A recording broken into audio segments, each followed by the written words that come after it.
2026 में G20 summit कहाँ हुआ? क्या ये दिल्ली है, न्यूयॉर्क, मियामी या लंदन? इसका सही उत्तर मियामी है। मियामी। ये सुनकर मुझे थोड़ा आश्चर्य हो रहा है। जब भी हम ऐसे विशाल वैश्विक राजनीतिक आयोजनों के बारे में सोचते हैं, तो हमारे दिमाग में पारंपरिक राजधानियों के नाम आते हैं। मियामी तो अपने समुद्र तटों और छुट्टियों वाले माहौल के लिए ज्यादा जाना जाता है। यही तो इस फैसले को इतना दिलचस्प बनाता है। अगर हम इस पूरे वर्ष के घटनाक्रमों को ध्यान से देखें, तो यह स्पष्ट होता है कि वैश्विक कूटनीति अब सिर्फ राजनीतिक गलियारों तक सीमित नहीं है। मियामी एक बहुत बड़ा कमर्शियल हब है। इसे चुनना ये संकेत देता है कि दुनिया के नेता अब व्यापार और वाणिज्य के केंद्रों को बहुत ज्यादा महत्व दे रहे हैं। हाँ, लेकिन जरा सोचिए, इतने बड़े पैमाने पर दुनिया की 20 सबसे बड़ी अर्थव्यवस्थाओं के नेताओं को एक तटीय शहर में इकट्ठा करना कितनी बड़ी लॉजिस्टिक चुनौती रही होगी। सुरक्षा, मीडिया और उनके साथ चलने वाले पूरे काफिले को संभालना आसान तो नहीं होता। बिल्कुल आसान नहीं होता। लेकिन किसी आयोजन स्थल का चुनाव उस समिट के असली मकसद को भी दर्शाता है। पारंपरिक राजधानियों से बाहर निकलकर मियामी जैसे शहर में जाने का मतलब है कि बातचीत का लहजा थोड़ा अधिक व्यापार उन्मुख और व्यवहारिक होने वाला है। अच्छा, तो ये एक तरह से दुनिया को ये बताने का तरीका है कि हमारा ध्यान अब पूरी तरह से अर्थव्यवस्था पर है। और सच कहूं तो मीटिंग्स के बाद बीच पर टहलने का मौका मिले तो शायद तनाव भी कुछ कम हो जाता हो। बिल्कुल, शायद इसीलिए ये निर्णय लिया गया हो। मजाक से हटकर ये इस बात का एक बड़ा प्रमाण है कि 2026 में कूटनीति का केंद्र बिंदु पूरी तरह से वाणिज्यिक और आर्थिक हितों की ओर मुड़ चुका था। ये एक बहुत ही सोची समझी रणनीति का हिस्सा लगता है। अब अगला क्वेश्चन देखते हैं। 2026 में G20 समिट का मुख्य फोकस किस विषय पर था? क्या यह जलवायु परिवर्तन है, वैश्विक आर्थिक सहयोग, मीडिया आजादी या खेल? इसका सही उत्तर है वैश्विक आर्थिक सहयोग। तो हमारी पिछली चर्चा बिल्कुल सही दिशा में जा रही थी। मियामी जैसे कमर्शियल शहर का चुनाव और मुख्य फोकस वैश्विक आर्थिक सहयोग होना, ये दोनों बातें आपस में पूरी तरह से जुड़ती हैं। एकदम सही। और अगर हम इसे थोड़ा और गहराई से समझें, तो ये विषय उस समय की दुनिया की सबसे बड़ी जरूरत को दर्शाता है। जब सभी देश अपनी अपनी आर्थिक वृद्धि दर को बढ़ाने की कोशिश कर रहे हों, जैसे कि हम आगे कुछ आंकड़ों में देखेंगे, तो कोई भी देश अकेले दम पर तरक्की नहीं कर सकता। यहाँ मैं एक बात पूछना चाह रही थी। जब हम आर्थिक सहयोग कहते हैं, तो क्या इसका मतलब सिर्फ व्यापारिक समझौते होते हैं या फिर इसमें संसाधनों को साझा करना भी शामिल है? ये बहुत ही अहम सवाल है। इसमें सब कुछ शामिल है। इसका सीधा मतलब है कि तकनीक का आदान प्रदान कैसे हो, कच्चे माल की सप्लाई चेन कैसे सुरक्षित की जाए और दो देश मिलकर कैसे नए उद्योग खड़े कर सकते हैं। ये सिर्फ कागजी संध्या नहीं है, बल्कि जमीनी स्तर पर अर्थव्यवस्थाओं को जोड़ने का एक बड़ा प्रयास है। ये तो बहुत ही तार्किक लगता है। अगर एक देश के पास कच्चा माल है और दूसरे के पास तकनीक, तो सहयोग ही एकमात्र रास्ता बचता है।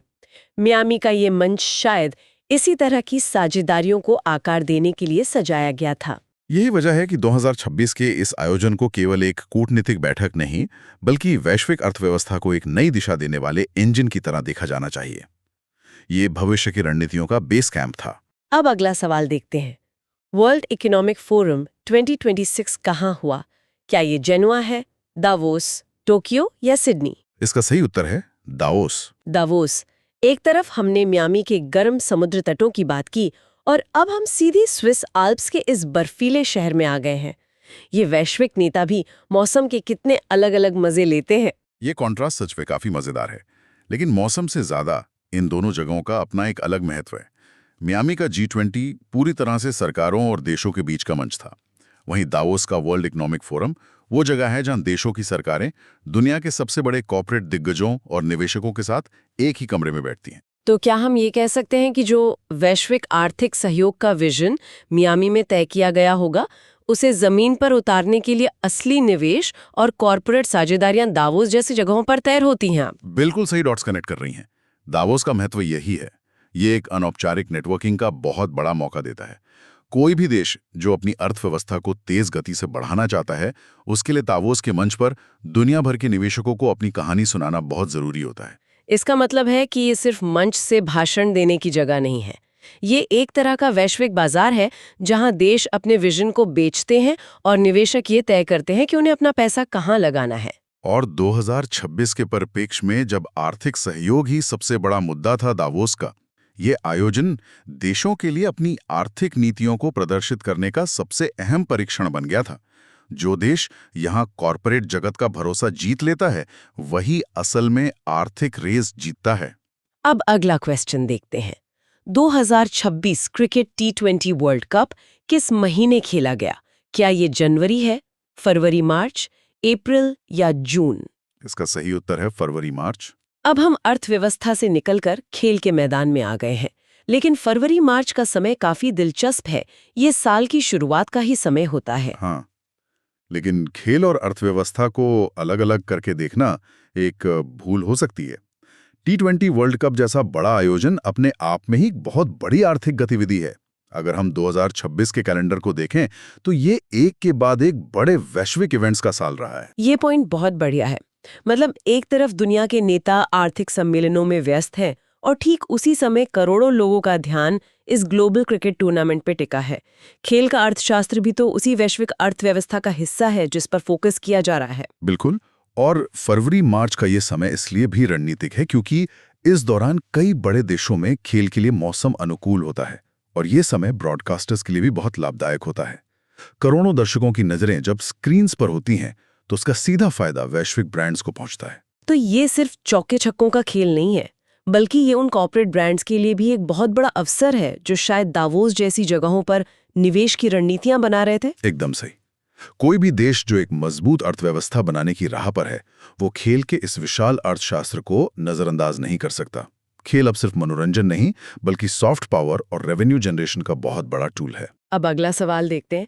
भारत की अंडर 19 क्रिकेट टीम ने 2026 में ICC U19 वर्ल्ड कप में किस टीम को फाइनल में हराया? क्या ये पाकिस्तान है, इंग्लैंड, ऑस्ट्रेलिया या न्यूजीलैंड? इसका सही उत्तर है इंग्लैंड। इंग्लैंड को हराना, वो भी वर्ल्ड कप के फाइनल में। ये तो भारत की युवा टीम के लिए एक बहुत बड़ी उपलब्धि है। खेल के जन्मदाताओं को विश्व कप के फाइनल में मात देना जूनियर खिलाड़ियों के लिए एक अलग ही स्तर का आत्मविश्वास लेकर आता है। ये सिर्फ एक मैच की जीत नहीं है, ये जीत ये दर्शाती है कि जमीनी स्तर पर सिस्टम कितनी अच्छी तरह से काम कर रहा है। जब किसी देश की युवा टीम इतना बेहतरीन प्रदर्शन करती है तो ये सीधा संकेत होता है कि वहां प्रतिभा को निखारने के लिए संसाधनों का सही इस्तेमाल हो रहा है। और अगर हम इसे अपनी पिछली चर्चाओं से जोड़ें, एक ऐसा देश जो आर्थिक रूप से खुद को मजबूत कर रहा है, वही देश अपने खेल के बुनियादी ढांचे में इतना निवेश कर पाता है कि उसकी जूनियर टीम वर्ल्ड चैंपियन बन सके। ये जुड़ाव बहुत सटीक है। एक मजबूत अर्थव्यवस्था और एक मजबूत खेल प्रणाली हमेशा साथ साथ चलते हैं। इंग्लैंड जैसी स्थापित टीम को हराना केवल शारीरिक क्षमता का नहीं, बल्कि उस मानसिक मजबूती का भी प्रतीक है जो देश के समग्र विकास से आती है। मुझे तो लगता है कि ये युवा खिलाड़ी भी उसी तरह के आत्मविश्वास से भरे हुए हैं, जिस आत्मविश्वास के साथ देश के नेता वैश्विक आर्थिक मंचों पर अपनी बात रख रहे हैं। और यही युवा खिलाड़ी आगे चलकर उस व्यवस्था का हिस्सा बनेंगे जो देश को और आगे ले जाएगी। ये जीत सिर्फ क्रिकेट की नहीं, बल्कि एक पूरे राष्ट्र के उभरते हुए आत्मविश्वास की कहानी कहती है। अब अगला क्वेश्चन देखते हैं। 2026 के बजट में भारत की अनुमानित GDP ग्रोथ क्या रखी गई है?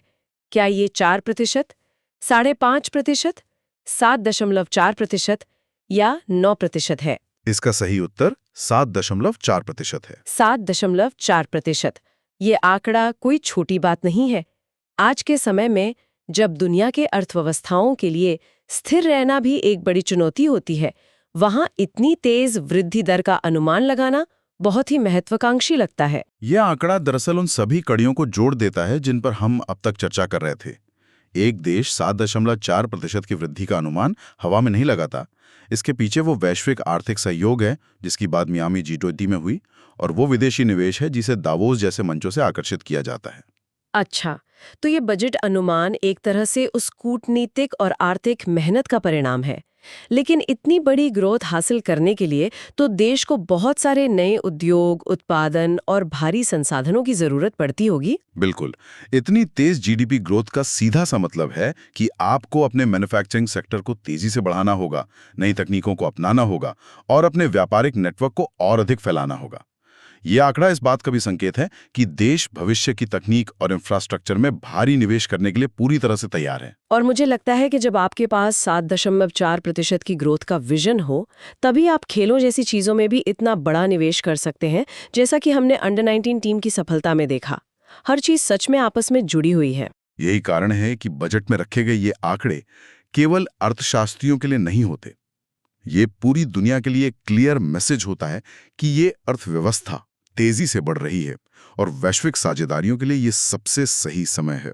अब अगला सवाल देखते हैं। भारत ब्राजील समझौता 2026 में किस क्षेत्र में हुआ? क्या ये पर्यटन है, ऊर्जा, दुर्लभ पृथ्वी तत्व या स्वास्थ्य? इसका सही उत्तर है दुर्लभ पृथ्वी तत्व, जिसे हम रेयर अर्थ एलिमेंट्स भी कहते हैं। दुर्लभ पृथ्वी तत्व, ये सुनने में किसी साइंस फिक्शन फिल्म के नाम जैसा लगता है, लेकिन मुझे इतना पता है कि आज की आधुनिक तकनीक इसके बिना संभव ही नहीं है। भारत और ब्राजील का इस क्षेत्र में समझौता करना एक बहुत बड़ा रणनीतिक कदम लगता है। ये समझौता सीधे तौर पर उस 7.4% जीडीपी ग्रोथ वाले लक्ष्य से जुड़ा हुआ है। अगर आपको अपनी अर्थव्यवस्था को इतनी तेजी से बढ़ाना है, तो आपको तकनीक के क्षेत्र में आत्मनिर्भर होना ही पड़ेगा। और उन्नत तकनीक के हार्डवेयर के लिए ये दुर्लभ तत्व सबसे जरूरी कच्चा माल है। तो ये उसी वैश्विक आर्थिक सहयोग का एक जीता जागता उदाहरण है, जिसके बारे में मायामी में चर्चा हो रही थी। भारत और ब्राजील जैसी दो बड़ी उभरती हुई अर्थव्यवस्थाएं पारंपरिक शक्तियों पर निर्भर रहने के बजाय आपस में सीधी साझेदारी कर रही हैं। ये एक कूटनीति का एक बहुत ही परिपक्व रूप है। जब दो देश अपनी भविष्य की तकनीकी जरूरतों को पहचान लेते हैं और उन्हें सुरक्षित करने के लिए अपनी खुद की सप्लाई चेन का निर्माण करते हैं, तो वे असल में अपनी लंबी अवधि की आर्थिक वृद्धि को सुरक्षित कर रहे होते हैं। इसका मतलब है कि ये सिर्फ जमीन से कुछ खनिज निकालने का समझौता नहीं है, बल्कि यह भविष्य की उन तकनीकों की नींव रख रहा है जो आने वाले दशकों में दुनिया की अर्थव्यवस्था को चलाएंगी। एकदम सही। आप दावोस में निवेश तो आकर्षित कर सकते हैं, लेकिन उस निवेश को हकीकत में बदलने के लिए और फैक्ट्रियां चलाने के लिए आपको ब्राजील जैसे देशों के साथ ऐसे ही ठोस और महत्वपूर्ण समझौते करने पड़ते हैं। अब अगला सवाल देखते हैं। 56वां वर्ल्ड इकोनॉमिक फोरम 2026 किस माह हुआ? क्या ये जनवरी है, फरवरी, मार्च या दिसंबर? इसका सही उत्तर है जनवरी। हमने पहले दावोस की बात की थी और अब हमें उसका समय भी पता चल गया। जनवरी, साल का बिल्कुल पहला महीना। मुझे लगता है कि इस महीने का चुनाव यूं ही नहीं होता होगा। आपने बिल्कुल सही पकड़ा। जनवरी में इस फोरम का होना एक बहुत बड़ी रणनीतिक टाइमिंग है। ये पूरे साल के लिए एक एजेंडा सेट करने का काम करता है। दुनिया के नेता साल की शुरुआत में ही मिलते हैं और अपनी प्राथमिकताएं तय कर लेते हैं। तो अगर हम पूरे 2026 के कैलेंडर को एक साथ रख कर देखें, तो कहानी कुछ इस तरह बनती है। जनवरी में दावोस में नेता मिलते हैं और निवेश पर बात करते हैं। फिर आगे जाकर देश अपने बजट पेश करते हैं, जैसे कि वो 7.5% के ग्रोथ का अनुमान। और फिर उसी विजन को पूरा करने के लिए ब्राजील जैसे देशों के साथ दुर्लभ खनिजों के समझौते होते हैं। और साल के किसी अन्य हिस्से में मियामी जैसे शहरों में G20 के तहत आर्थिक सहयोग पर मोहर लगती है। जनवरी का ये फोरम उस पूरी श्रृंखला की पहली कड़ी है। यह एक तरह से साल के वैश्विक कूटनीतिक और आर्थिक मैराथन का स्टार्टिंग पॉइंट है। इसके ठीक बाद फरवरी-मार्च में क्रिकेट वर्ल्ड कप जैसे बड़े आयोजन भी होते हैं, जो उस आर्थिक गति को और भी तेज करते हैं। इस फोरम का 56वां संस्करण होना ये भी साबित करता है कि आधी सदी से ज्यादा समय से दुनिया भर के नीति निर्माता और कॉरपोरेट लीडर्स साल की शुरुआत में इसी मंच से दिशा निर्देश लेते आ रहे हैं। ये एक बहुत पुरानी और स्थापित परंपरा है। अब अगला क्वेश्चन देखते हैं। 2026 AI इम्पैक्ट समिट भारत में कहाँ आयोजित हुई? क्या ये मुंबई है, हैदराबाद, कोलकाता या दिल्ली? इसका सही उत्तर है दिल्ली। दिल्ली का चुनाव ये बहुत कुछ कहता है। अक्सर जब हम तकनीक या IT की बात करते हैं, तो हम दक्षिण भारत के शहरों के बारे में सोचते हैं। लेकिन आर्टिफिशियल इंटेलिजेंस यानी AI पर चर्चा करने के लिए राष्ट्रीय राजधानी को चुनना इसे एक तकनीकी मुद्दे से कहीं बड़ा बना देता है। ये इस बात का सीधा सबूत है कि AI अब केवल कोड लिखने और सॉफ्टवेयर बनाने तक सीमित नहीं है। यह अब एक राष्ट्रीय नीति, भू राजनीति और रणनीतिक महत्व का विषय बन चुका है। दिल्ली में इसका आयोजन होने का मतलब है कि सरकारें और नीति निर्माता सीधे तौर पर इसमें शामिल हैं। अगर हम इसे ब्राजील के साथ हुए हमारे उस समझौते से जोड़ें, दुर्लभ पृथ्वी तत्व, उन खनिजों का इस्तेमाल जिस एडवांस्ड हार्डवेयर और सुपर कंप्यूटर्स में होना है, वे इसी AI क्रांति का आधार हैं। तो क्या हम कह सकते हैं कि वो कच्चा माल इसी भविष्य के लिए जुटाया जा रहा है। आप एकदम सटीक निष्कर्ष पर पहुंची हैं। 7.4% की जीडीपी ग्रोथ, दुर्लभ खनिजों पर अंतर्राष्ट्रीय साझेदारी और फिर अपनी ही राजधानी में दुनिया भर के एआई विशेषज्ञों को इकट्ठा करना, ये सब एक ही बड़ी रणनीति का हिस्सा है। भारत केवल तकनीक का बाजार नहीं बनना चाहता, बल्कि वो इसके नियम तय करने वालों में शामिल होना चाहता है। तो मियामी के G20 से लेकर दावोस के इकोनॉमिक फोरम तक जो वैश्विक सहयोग की बातें हुई, उनका असल परिणाम दिल्ली की इस समिट जैसी जगहों पर ही देखने को मिलता है। बिल्कुल। जब देश की राजधानी में ऐसी समिट होती है, तो वहां से निकलने वाले नियम और नीतियां ये तय करती हैं कि आने वाले दशकों में उस तकनीक का पूरे राष्ट्र के विकास में कैसे उपयोग किया जाएगा। ये 2026 के उस पूरे नैरेटिव का एक शानदार समापन है, जहां आर्थिक महत्वाकांक्षाओं को तकनीकी शक्ति के साथ मिलाया जा रहा है। 2026 में रूस यूक्रेन संघर्ष के संबंध में शांति वार्ता कहाँ हुई? Paris, Geneva, Berlin, Moscow. इसका सही उत्तर है पेरिस। पेरिस। अब यहाँ एक स्पष्ट सवाल उठता है। पारंपरिक रूप से ऐसे तनावपूर्ण संघर्षों को सुलझाने के लिए अक्सर जिनेवा जैसी जगहों को चुना जाता रहा है। हाँ, क्योंकि उन्हें तटस्थ माना जाता है। बिल्कुल। पेरिस का चुनाव थोड़ा चौंकाने वाला लगता है, क्योंकि रूस अक्सर फ्रांस और नेटो को एक ही पलड़े में तौलता है। देखिए, कूटनीति में स्थान का चयन कभी संयोग नहीं होता। पेरिस को चुनने के पीछे मतलब फ्रांस की यूरोपीय रणनीतिक स्वायत्ता की नीति है। यानी यूरोप अपनी सुरक्षा के लिए पूरी तरह से वॉशिंगटन पर निर्भर नहीं रहना चाहता। एकदम सटीक। यूरोप अपने महाद्वीप के सुरक्षा संकट को खुद सुलझाना चाहता है, और युद्ध विराम केवल हथियारों का रोकना नहीं होता, इसके साथ ऊर्जा आपूर्ति श्रृंखलाओं की बहाली भी जुड़ी होती है। और शायद खाद्य सुरक्षा और युद्ध के बाद के पुनर्निर्माण के ठेके भी। हाँ, पेरिस में ये वार्ता होना ये सुनिश्चित करता है कि इन सभी आर्थिक फैसलों के केंद्र में यूरोपीय संघ खुद मौजूद रहे। ये एक तरह से पुरानी कूटनीतिक धुरी को वापस यूरोप की तरफ खींचने का प्रयास था। ये बहुत ही स्ट्रेटेजिक कदम है। अब अगला प्रश्न देखते हैं। 2026 WHO ने किस बीमारी के खिलाफ वैश्विक आपात स्थिति समाप्त की? Corona, Ebola, polio, swine flu. सही उत्तर है पोलियो। पिछले कुछ सालों से कोरोना जैसी नई महामारियों की ही चर्चा हो रही है। ऐसे में पोलियो जैसी पुरानी बीमारी के खिलाफ आपात स्थिति का समाप्त होना एक बड़ी घटना है। सवाल यह है कि इसमें इतने दशक क्यों लग गए? क्योंकि पोलियो के उन्मूलन का आखिरी चरण चिकित्सा विज्ञान से ज्यादा लॉजिस्टिक्स और जियोपॉलिटिक्स की चुनौती बन गया था। ये वायरस उन हिस्सों में छिपा था जहां गहरे संघर्ष चल रहे थे, जहां शायद सरकारों की पहुंच ही नहीं थी। बिल्कुल, और जहां टीकों को लेकर भारी अविश्वास था। तो स्वास्थ्य एजेंसियों को कूटनीतिक चैनल स्थापित करने पड़े होंगे। हाँ, इसे स्वास्थ्य कूटनीति का सबसे बेहतरीन उदाहरण माना जा सकता है। WHO को स्थानीय विद्रोहियों के साथ वैक्सीन सीज फायर यानी टीकाकरण के लिए युद्ध विराम पर बातचीत करनी पड़ी। ये बहुत बड़ी बात है। ध्रुवीकृत दुनिया में भी बुनियादी मानवीय लक्ष्यों पर सहमति बनाई जा सकती है। ये घोषणा सिर्फ एक मेडिकल जीत नहीं, बल्कि इसी मानवीय कूटनीति का प्रमाण है। सही कहा। अब अगला सवाल देखते हैं। 2026 में ओलंपिक खेलों की अगली मेजबानी किस देश ने जीत ली? Japan, France, America, Australia. सही उत्तर है अमेरिका। हाल के वर्षों में दुनिया भर में इन मेगा इवेंट्स को लेकर एक नकारात्मक धारणा बनी हुई थी। कई शहरों ने तो मेजबानी के दावों से अपने कदम पीछे खींच लिए थे। हाँ, क्योंकि स्टेडियम बाद में सफेद हाथी साबित होते हैं और शहर कर्ज में डूब जाते हैं। बिल्कुल। फिर अमेरिका ने यह जिम्मेदारी क्यों ली? देखिए, अंतर्राष्ट्रीय ओलंपिक समिति ने अपने मॉडल में काफी बदलाव किए हैं। अमेरिका का दाव इस बात पर है कि वे नए निर्माण पर भारी पैसा नहीं बहाएंगे। यानी वे मौजूदा इंफ्रास्ट्रक्चर का इस्तेमाल करेंगे। हाँ, मौजूदा खेल सुविधाओं और विश्वविद्यालयों के इंफ्रास्ट्रक्चर का इस्तेमाल होगा। तो ये खेलों से ज्यादा एक कमर्शियल और ब्रॉडकास्टिंग मास्टर स्ट्रोक है। निश्चित रूप से अमेरिकी मीडिया बाजार दुनिया में सबसे बड़ा है, और एक बहुध्रुवीय दुनिया में अमेरिका के लिए ये अपनी सांस्कृतिक श्रेष्ठता यानी अपनी सॉफ्ट पावर को फिर से स्थापित करने का एक बड़ा मंच है।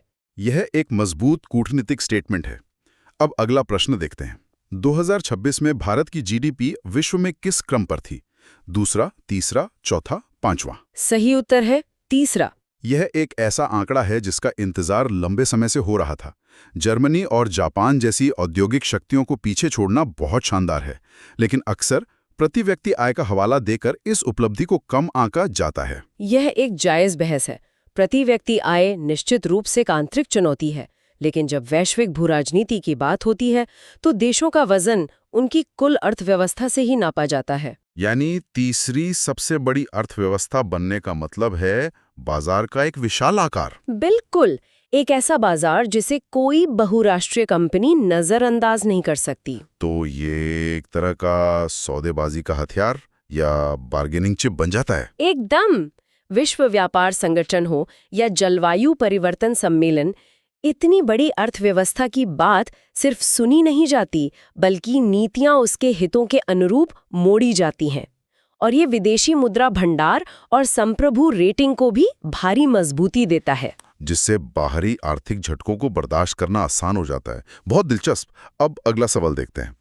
जोखिम वित्त पर 2026 में किस वैश्विक बैंक ने नई पहल शुरू की? IMF, world bank, ADB, Asian infrastructure bank. सही उत्तर है वर्ल्ड बैंक। जोखिम वित्त या रिस्क फाइनेंस। विश्व बैंक तो विकास परियोजनाओं के लिए लंबी अवधि के लोन देने के लिए जाना जाता है। फिर इस नई पहल की जरूरत क्यों पड़ी? ये अंतर समझना जरूरी है। पारंपरिक कर्ज तब दिए जाते हैं जब कोई देश परियोजना का प्रस्ताव लाता है या फिर बेलआउट पैकेज के रूप में जब वो दिवालिया होने की कगार पर होता है। तो ये जोखिम वित्त अलग कैसे है? ये पूरी तरह से प्रोएक्टिव है।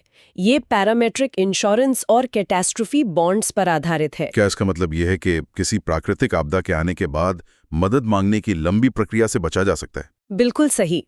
मान लीजिए कोई भयंकर तूफान आता है और उसका असर एक तय पैमाने को पार कर जाता है, तो इस मैकेनिज्म के तहत बिना किसी लंबी कागजी कार्रवाई के फंड्स तुरंत जारी कर दिए जाएंगे। यह तो जलवायु परिवर्तन के इस दौर में विकासशील देशों के लिए एक बड़ा ग्लोबल शॉक एब्जॉर्बर है। हाँ, यह वित्तीय कूटनीति का बहुत ही व्यवहारिक रूप है। सही बात है। अब अगला प्रश्न देखते हैं। 2026 में भारत ने किस देश के साथ नया रक्षा समझौता किया? Japan, America, France, Australia. सही उत्तर है अमेरिका। ऐतिहासिक रूप से गुटनिरपेक्षता की नीति को आदर्श माना जाता रहा है। क्या अमेरिका के साथ इतना गहरा रक्षा समझौता करना रणनीतिक स्वायत्तता से पीछे हटना नहीं है? देखिए, ये पीछे हटना नहीं है, बल्कि समय की जरूरतों के हिसाब से रणनीति का विकास है। आज दुनिया गुटनिरपेक्षता से आगे बढ़कर बहुगठजोड़ या मल्टी अलाइनमेंट के दौर में है। यानी ये सिर्फ हथियार खरीदने का समझौता नहीं है? एक दिन नहीं। 2026 के इस परिदृश्य में मुख्य जोर प्रौद्योगिकी हस्तांतरण और रक्षा प्रणालियों के सह उत्पादन पर है। तो अब फोकस सिर्फ उपभोक्ता बने रहने पर नहीं, बल्कि रक्षा आपूर्ति श्रृंखला का हिस्सा बनने पर है। इसका इंडो पैसिफिक क्षेत्र में क्या असर होगा? बहुत व्यापक असर होगा। आक्रामकता को रोकने के लिए सेनाओं के बीच इंटरऑपरेबिलिटी यानी एक साथ काम करने की क्षमता जरूरी है। और शायद खुफिया जानकारी को रियल टाइम में साझा करना भी? हाँ, रियल टाइम इंटेलिजेंस शेयरिंग और समुद्र से लेकर अंतरिक्ष तक एक मजबूत प्रतिरोध खड़ा करना इस समझौते का मूल है। अब अगला प्रश्न देखते हैं। 2026 में कौन सी नई डिजिटल मुद्रा भारत बैंक द्वारा परीक्षण में लाई गई? Bharat coin, eRupi, RuPay crypto, digi RuPay. सही उत्तर है ई-रूपी। डिजिटल पेमेंट सिस्टम तो पहले से ही बहुत मजबूत है, जहां पलक झपकते ही पैसा ट्रांसफर हो जाता है। फिर ई-रूपी जैसी CBDC की क्या जरूरत थी? जो डिजिटल पेमेंट हम अभी करते हैं वो असल में बैंकों के बीच सेटलमेंट का तरीका है, जिसके पीछे भौतिक नकदी का बैकअप होता है। और ई-रूपी? ई-रूपे खुद में एक संप्रभु मुद्रा है। इसका सबसे बड़ा फायदा क्रॉस बॉर्डर पेमेंट्स में है। तो क्या यह स्विफ्ट जैसा पश्चिमी देशों के प्रभुत्व वाले नेटवर्क पर हमारी निर्भरता कम कर सकता है? एकदम। भू राजनीतिक नजरिए से ये सबसे बड़ा लाभ है। 2 देश बिना डॉलर के सीधे अपनी डिजिटल मुद्राओं में व्यापार कर सकते हैं। लेकिन प्राइवेसी एडवोकेट्स को डर है कि इससे वित्तीय निगरानी बढ़ जाएगी। ये दो-धारी तलवार है। एक तरफ ये काले धन और टेरर फाइनेंसिंग पर लगाम लगा सकता है, क्योंकि हर डिजिटल नोट की पहचान होती है। लेकिन दूसरी तरफ डेटा संरक्षण के लिए सख्त कानूनों की जरूरत होगी, ताकि इसका दुरुपयोग ना हो। बिल्कुल। अब अगला सवाल देखते हैं। 2026 में भारत ने किस महत्वपूर्ण क्लाइमेट समझौते पर हस्ताक्षर किया? पेरिस समझौता 2.0, ग्लासगो प्रोटोकॉल, बाली करार, मॉन्ट्रियल समझौता। सही उत्तर है पेरिस समझौता 2.0। यहाँ एक बड़ा पैराडाइम शिफ्ट दिखता है। विकासशील देश तर्क देते रहे हैं कि कड़े जलवायु लक्ष्य उन पर नहीं थोपे जाने चाहिए, ताकि औद्योगिक विकास न रुके। हाँ, लेकिन अब अर्थशास्त्र बदल गया है। पहले ग्रीन टेक को एक लागत माना जाता था, और अब ये दुनिया का सबसे बड़ा उद्योग बन गया है। बिल्कुल। 2026 तक ये साफ हो गया है कि अगर स्वच्छ ऊर्जा के मानकों को नहीं अपनाया गया तो देश वैश्विक व्यापार से कट जाएंगे। क्या इसका संबंध कार्बन बॉर्डर टैक्स जैसी नीतियों से है जो पश्चिमी देश लगा रहे हैं? एकदम सही। अगर उद्योग स्वच्छ ऊर्जा की तरफ नहीं जाते तो निर्यात पर भारी टैक्स लगेगा और वे प्रतिस्पर्धा से बाहर हो जाएंगे। यानी पेरिस समझौता 2.0 पर हस्ताक्षर करना भविष्य की ग्रीन इकोनॉमी में अपनी प्रासंगिकता बनाए रखने की आर्थिक रणनीति है। हाँ, अब क्लाइमेट एक्शन मजबूरी नहीं, आर्थिक हथियार है। ये समझना बहुत अहम है। अब अगला प्रश्न देखते हैं। 2026 के नोबेल शांति पुरस्कार विजेता कौन रहे? एक मानवाधिकार संगठन, एक नेता, एक वैज्ञानिक, संयुक्त राष्ट्र? सही उत्तर है एक मानवाधिकार संगठन। नोबेल शांति पुरस्कार अक्सर नेताओं या व्यक्तिगत रूप से संघर्ष करने वालों को दिया जाता रहा है। किसी संगठन को चुनना क्या दर्शाता है? यह दर्शाता है कि दुनिया में दमन की प्रकृति बदल गई है।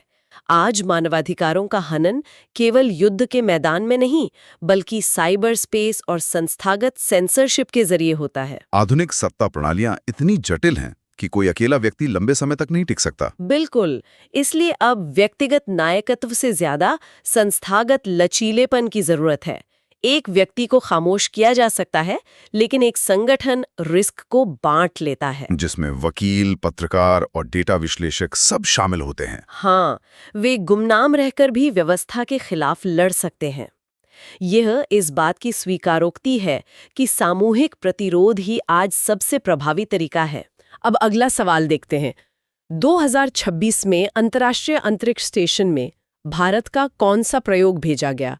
कृषि अनुसंधान, जैविक नमूने, जल शोध, एरोस्पेस उपकरण? इसका सही उत्तर है जैविक नमूने। ये विज्ञान के क्षेत्र में एक बहुत बड़ा कदम है। हाँ, अब तक हम भारत को मुख्य रूप से सैटेलाइट्स लॉन्च करने या सस्ते मंगल मिशन के लिए जानते थे। हाँ, हमारी पहचान उसी से थी। जी, लेकिन अंतर्राष्ट्रीय अंतरिक्ष स्टेशन में जैविक नमूने यानी बायोलॉजिकल सैंपल्स भेजना एक बिल्कुल अलग स्तर की वैज्ञानिक छलांग है। ये प्रयोग विशेष रूप से माइक्रोग्रेविटी में काम करने के लिए है। माइक्रोग्रेविटी यानी जहां गुरुत्वाकर्षण ना के बराबर होता है? बिल्कुल, वहां मानव कोशिकाओं और सूक्ष्म जीवों के व्यवहार का अध्ययन करने के लिए इसे डिजाइन किया गया है।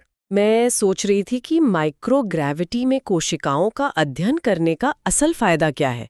मतलब जमीन पर भी तो ये रिसर्च हो ही सकती है ना? जमीन पर गुरुत्वाकर्षण की वजह से कोशिकाओं का विकास एक खास तरीके से होता है। अंतरिक्ष में माइक्रोग्रेविटी के कारण कोशिकाएं बिल्कुल अलग तरीके से व्यवहार करती हैं। वो तेजी से बूढ़ी होती हैं। अच्छा। हाँ, और उनके म्यूटेशन का तरीका भी बदल जाता है। इस अध्ययन से जो डेटा मिलेगा वो भविष्य में अंतरिक्ष यात्रियों को रेडिएशन से बचाने के काम आएगा और साथ ही पृथ्वी पर कैंसर और बढ़ती उम्र से जुड़ी बीमारियों के लिए नई दवाएं विकसित करने में भी गेम चेंजर साबित होगा। ये तो सच में हैरान करने वाला है। मुझे लगता है कि ये इसरो और अंतर्राष्ट्रीय एजेंसियों के बीच बढ़ते भरोसे को भी दिखाता है। एकदम सही। और सबसे दिलचस्प बात यह है कि भारत ने इस पूरे वैज्ञानिक पेलोड को बहुत ही कम लागत और रिकॉर्ड समय में तैयार किया है। किफायती इंजीनियरिंग तो हमारी ताकत रही है हमेशा से। और एक और बात जो हमें नहीं भूलनी चाहिए वो ये है कि ये प्रयोग भारत के अपने भावी अंतरिक्ष स्टेशन की तैयारियों का एक शुरुआती और बेहद अहम हिस्सा है। अंतरिक्ष की इन ऊंचाइयों से अगर हम वापस जमीन पर लौटें तो ऊर्जा के क्षेत्र में भी कुछ बहुत बड़ा हुआ है। अब अगला सवाल देखते हैं। 2026 में भारत की सबसे बड़ी सौर ऊर्जा परियोजना कहाँ शुरू हुई? राजस्थान, गुजरात, तमिलनाडु, महाराष्ट्र? इसका सही उत्तर है राजस्थान। राजस्थान के मरुस्थल हमेशा से सौर ऊर्जा के लिए बेहतरीन रहे हैं, लेकिन ये नई परियोजना अपनी क्षमता के मामले में पिछले सभी रिकॉर्ड तोड़ चुकी है। दुनिया की सबसे बड़ी सिंगल लोकेशन सौर परियोजनाओं में से एक बन गई है ये। बिल्कुल, लेकिन इसका सबसे आकर्षक पहलू इसका आकार नहीं बल्कि इसकी तकनीक है। इसमें बाइफेशियल सोलर पैनल का इस्तेमाल किया गया है। बाइफेशियल? क्या इसका मतलब है कि ये पैनल दोनों तरफ से धूप सोखते हैं? सही समझा आपने। ऊपर की तरफ से तो ये सीधे सूरज की रोशनी लेते ही हैं, लेकिन राजस्थान की चमकती हुई रेत से जो रोशनी टकराकर वापस ऊपर आती है, ये पैनल उसे भी सोखकर बिजली में बदल देते हैं। इससे इनकी एफिशिएंसी बहुत ज्यादा बढ़ जाती होगी, लेकिन रेगिस्तान में इतनी बड़ी परियोजना लगाने का मतलब है कि उन पैनल्स पर धूल भी बहुत जमेगी। उन्हें साफ करने के लिए पानी चाहिए होगा, जो वहाँ वैसे ही कम है। यही तो इस प्रोजेक्ट की असली खूबी है। यहाँ पानी का इस्तेमाल लगभग शून्य है। 0? जी, क्योंकि इसके लिए पूरी तरह से रोबोटिक ड्राई क्लीनिंग तकनीक का उपयोग किया जा रहा है। छोटे-छोटे रोबोट्स बिना पानी के ही रोज रात को इन पैनल्स को साफ कर देते हैं। ये तकनीक तो बहुत शानदार है। और इसके अलावा इस पार्क को सीधे राष्ट्रीय ग्रिड से जोड़ा गया है और इसमें विशाल बैटरी स्टोरेज सिस्टम लगाया गया है। यानी अब वो पुरानी समस्या नहीं रही कि रात में सूरज नहीं तो बिजली नहीं। क्लिक, एकदम सही। बैटरी स्टोरेज के कारण रात में भी निर्बाध बिजली आपूर्ति हो रही है। इस परियोजना ने स्थानीय स्तर पर हजारों रोजगार पैदा किए हैं और भारत को गैर जीवाश्म ईंधनों के ऊर्जा लक्ष्यों को समय से पहले हासिल करने में बड़ा धक्का दिया है। चलिए अब खेल के मैदान की ओर चलते हैं। अब अगला सवाल देखते हैं। 2026 में कौन सी महिला खिलाड़ी ने महिला T20 वर्ल्ड कप में सर्वाधिक रन बनाए? Harmanpreet Kaur, Meg Lanning, Beth Mooney, Smriti Mandhana. इसका सही उत्तर है बेथ मूनी। महिला क्रिकेट के इतिहास में ये एक ऐसा प्रदर्शन है जिसे सालों तक याद रखा जाएगा। हाँ, उनकी जो निरंतरता थी वो सच में अद्भुत थी। बिल्कुल। T20 फॉर्मेट आमतौर पर जोखिम भरा होता है, लेकिन उन्होंने लगभग हर मैच में अपनी टीम के लिए एक मजबूत नींव रखी और अंत तक टिकी रहीं। T20 में सिर्फ टिके रहना काफी नहीं होता, स्ट्राइक रेट भी तो मायने रखता है। आज के समय में तो 130 या 40 का स्ट्राइक रेट भी कम माना जाने लगा है। मैंने सुना है कि 2026 के वर्ल्ड कप की पिचें बल्लेबाजों के लिए कोई आसान नहीं थी। बिल्कुल नहीं। पिचें काफी चुनौतीपूर्ण थीं और स्पिनरों को बहुत मदद मिल रही थी। लेकिन मूनी की तकनीक और उनका फुटवर्क इतना शानदार था कि मुश्किल पिचों पर भी उन्होंने रन बटोरे। और अहम नॉकआउट मुकाबलों में उनके इन रनों ने बड़ी भूमिका निभाई। जी, उनकी इस पारी ने वैश्विक स्तर पर महिला क्रिकेट में फिटनेस और दबाव झेलने की क्षमता का एक नया बेंचमार्क स्थापित कर दिया है। खेल से निकलकर अगर हम देश के विकास की बात करें तो इसके लिए पैसे और सही निवेश की सबसे ज्यादा जरूरत होती है। अब अगला सवाल देखते हैं। 2026 में विश्व बैंक ने भारत के लिए किस क्षेत्र में ऋण बढ़ाया? शिक्षा, स्वास्थ्य, बुनियादी ढांचा, कृषि। इसका सही उत्तर है बुनियादी ढांचा। बुनियादी ढांचा या इंफ्रास्ट्रक्चर किसी भी मजबूत अर्थव्यवस्था की रीढ़ होता है, लेकिन विश्व बैंक ने ये जो ऋण बढ़ाया है उसके पीछे का लॉजिक थोड़ा अलग है। पारंपरिक सड़कों या कंक्रीट के पुलों के लिए नहीं है ये। नहीं, ये मुख्य रूप से ग्रीन इंफ्रास्ट्रक्चर यानी हरित और टिकाऊ बुनियादी ढांचे के विकास के लिए दिया गया है। ग्रीन इंफ्रास्ट्रक्चर सुनने में तो बहुत अच्छा लगता है, लेकिन क्या इन ग्रीन शर्तों की वजह से प्रोजेक्ट्स की लागत नहीं बढ़ जाती? और क्या इससे भारत के राजकोषीय ढांचे पर कोई बड़ा दबाव नहीं पड़ेगा? ये बहुत ही लाजवाब सवाल है। देखिए, विश्व बैंक ने जो ऋण दिया है उसकी शर्तें भारत के लिए बहुत अनुकूल हैं। ये एक लंबी अवधि का ऋण है और इसकी ब्याज दर बेहद कम है। अच्छा, तो तुरंत कोई भारी आर्थिक दबाव नहीं पड़ेगा? एकदम। और जहां तक लागत की बात है, इस फंड का एक बड़ा हिस्सा टियर 2 और टियर 3 शहरों में स्मार्ट मोबिलिटी और सार्वजनिक परिवहन को आधुनिक बनाने पर खर्च हो रहा है।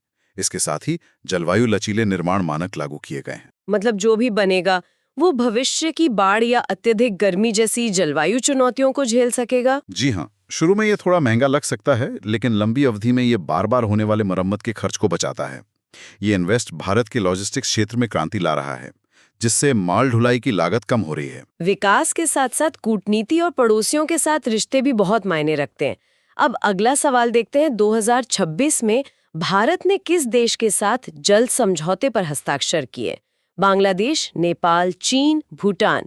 इसका सही उत्तर है बांग्लादेश। पानी का मुद्दा दुनिया भर में हमेशा से बहुत संवेदनशील रहा है और दक्षिण एशिया में तो ये अक्सर विवाद का कारण बनता है। तो ये समझौता उन सीमावर्ती नदियों के प्रबंधन पर केंद्रित है जिन पर दशकों से बातचीत चल रही थी। बिल्कुल, लेकिन कोई ठोस नतीजा नहीं निकल पा रहा था। तो इस बार ऐसा क्या अलग हुआ जो दोनों देश सहमत हो गए, खासकर तब जब सूखे के मौसम में पानी की कमी हो जाती है? इस बार अप्रोच पूरी तरह से वैज्ञानिक थी। समझौते में सूखे के मौसम के दौरान पानी के समान और न्याय संगत बंटवारे का एक बहुत ही स्पष्ट डेटा आधारित फॉर्मूला तय किया गया है। किसी राजनीतिक दबाव के बजाय नदियों के वास्तविक प्रवाह के आधार पर। जी, और पर्यावरण सुरक्षा को भी पहली बार इतना महत्व दिया गया है। नदियों के पारिस्थितिकी तंत्र को बचाने के लिए न्यूनतम जल प्रवाह बनाए रखना अनिवार्य कर दिया गया है। यानी बात सिर्फ पीने या खेती के पानी की नहीं है, बल्कि उस नदी में रहने वाले जीवों और पर्यावरण की भी है। एकदम सटीक बात पकड़ी आपने। इसके साथ ही बाढ़ प्रबंधन के लिए दोनों देशों ने रियल टाइम डेटा साझा करने का एक जॉइंट सिस्टम बनाया है। इससे तो मौसम की पूर्व चेतावनी सटीक हो जाएगी। बिल्कुल, और जानमाल का नुकसान कम होगा। इस समझौते ने भारत और बांग्लादेश के बीच आपसी विश्वास को इतना मजबूत किया है कि अब व्यापार के कई पुराने रुके हुए मुद्दे भी सुलझने लगे हैं। के साथ इस तालमेल के बाद स्वास्थ्य के क्षेत्र में भारत ने जो किया है वो पूरी दुनिया के लिए एक बड़ी राहत है। अब अगला सवाल देखते हैं, 2026 में किस दवा कंपनी ने प्रमुख कोविड-19 टीका विकसित किया? Pfizer, Moderna, Bharat biotech, AstraZeneca. इसका सही उत्तर है भारत बायोटेक। महामारी के शुरुआती दौर में हमने देखा था कि भारत ने कैसे टीकों का बड़े पैमाने पर उत्पादन किया था, लेकिन 2026 में भारत बायोटेक की ये उपलब्धि उससे कहीं आगे की बात है। ये नया टीका विशेष रूप से वायरस के उन नए और तेजी से म्यूटेट होने वाले वेरिएंट्स को बेअसर करने के लिए विकसित किया गया है, जो पुराने टीकों से बच निकल रहे थे। जी, और इसकी डिलीवरी तकनीक पूरी तरह से अलग है। मैंने पढ़ा था कि ये सुई मुक्त है। क्या ये सच में सुई मुक्त है? हाँ, और यही इसका सबसे क्रांतिकारी पहलू है। ये सुई मुक्त तकनीक पर काम करता है, जिसका मतलब है कि इसे लगाना बहुत आसान, दर्द रहित और सुरक्षित है। आपको सिरिंज या प्रशिक्षित मेडिकल स्टाफ की उस स्तर पर जरूरत नहीं पड़ती जैसी पारंपरिक टीकों में होती है। बच्चों और बुजुर्गों के लिए ये एक बहुत बड़ी राहत है। और मेडिकल कचरा जैसे इस्तेमाल की गई सुइयां, उसकी समस्या भी काफी हद तक हल हो जाएगी। इसका स्टोरेज कैसा है? क्या इसे अभी भी बहुत ज्यादा ठंडे तापमान पर रखना पड़ता है? बिल्कुल नहीं, और यही बात इसे विकासशील देशों के लिए एक वरदान बनाती है। इसे स्टोर करने के लिए महंगे अल्ट्रा कोल्ड स्टोरेज की जरूरत नहीं है। ये सामान्य फ्रिज के तापमान पर भी पूरी तरह सुरक्षित रहता है। तो इसका बड़े पैमाने पर उत्पादन और निर्यात बहुत आसानी से किया जा सकेगा। बिल्कुल, इस उपलब्धि ने यह साबित कर दिया है कि भारत अब अत्याधुनिक रिसर्च और इनोवेशन का एक प्रमुख ग्लोबल हब बन चुका है। रिसर्च और इनोवेशन का सीधा संबंध शिक्षा से होता है। अब अगला सवाल देखते हैं। 2026 में भारत में कौन सी नई शिक्षा नीति लागू हुई? NEP 2020 update, NEP 2026, skill India 2.0, edutech act. इसका सही उत्तर है NEP 2026। शिक्षा व्यवस्था में NEP 2026 का लागू होना सच में एक नए युग की शुरुआत है। दुनिया बहुत तेजी से बदल रही है और इस नई नीति में आर्टिफिशियल इंटेलिजेंस और मशीन लर्निंग को स्कूली स्तर के पाठ्यक्रम में अनिवार्य कर दिया गया है। स्कूली स्तर पर AI, लेकिन क्या हम बच्चों पर बहुत ज्यादा बोझ नहीं डाल रहे हैं? इसे बोझ की तरह नहीं, बल्कि एक बुनियादी भाषा की तरह पढ़ाया जा रहा है। जैसे हम गणित या व्याकरण सीखते हैं, ये बच्चों को भविष्य की तकनीक के लिए निर्माता बनने के लिए तैयार करेगा।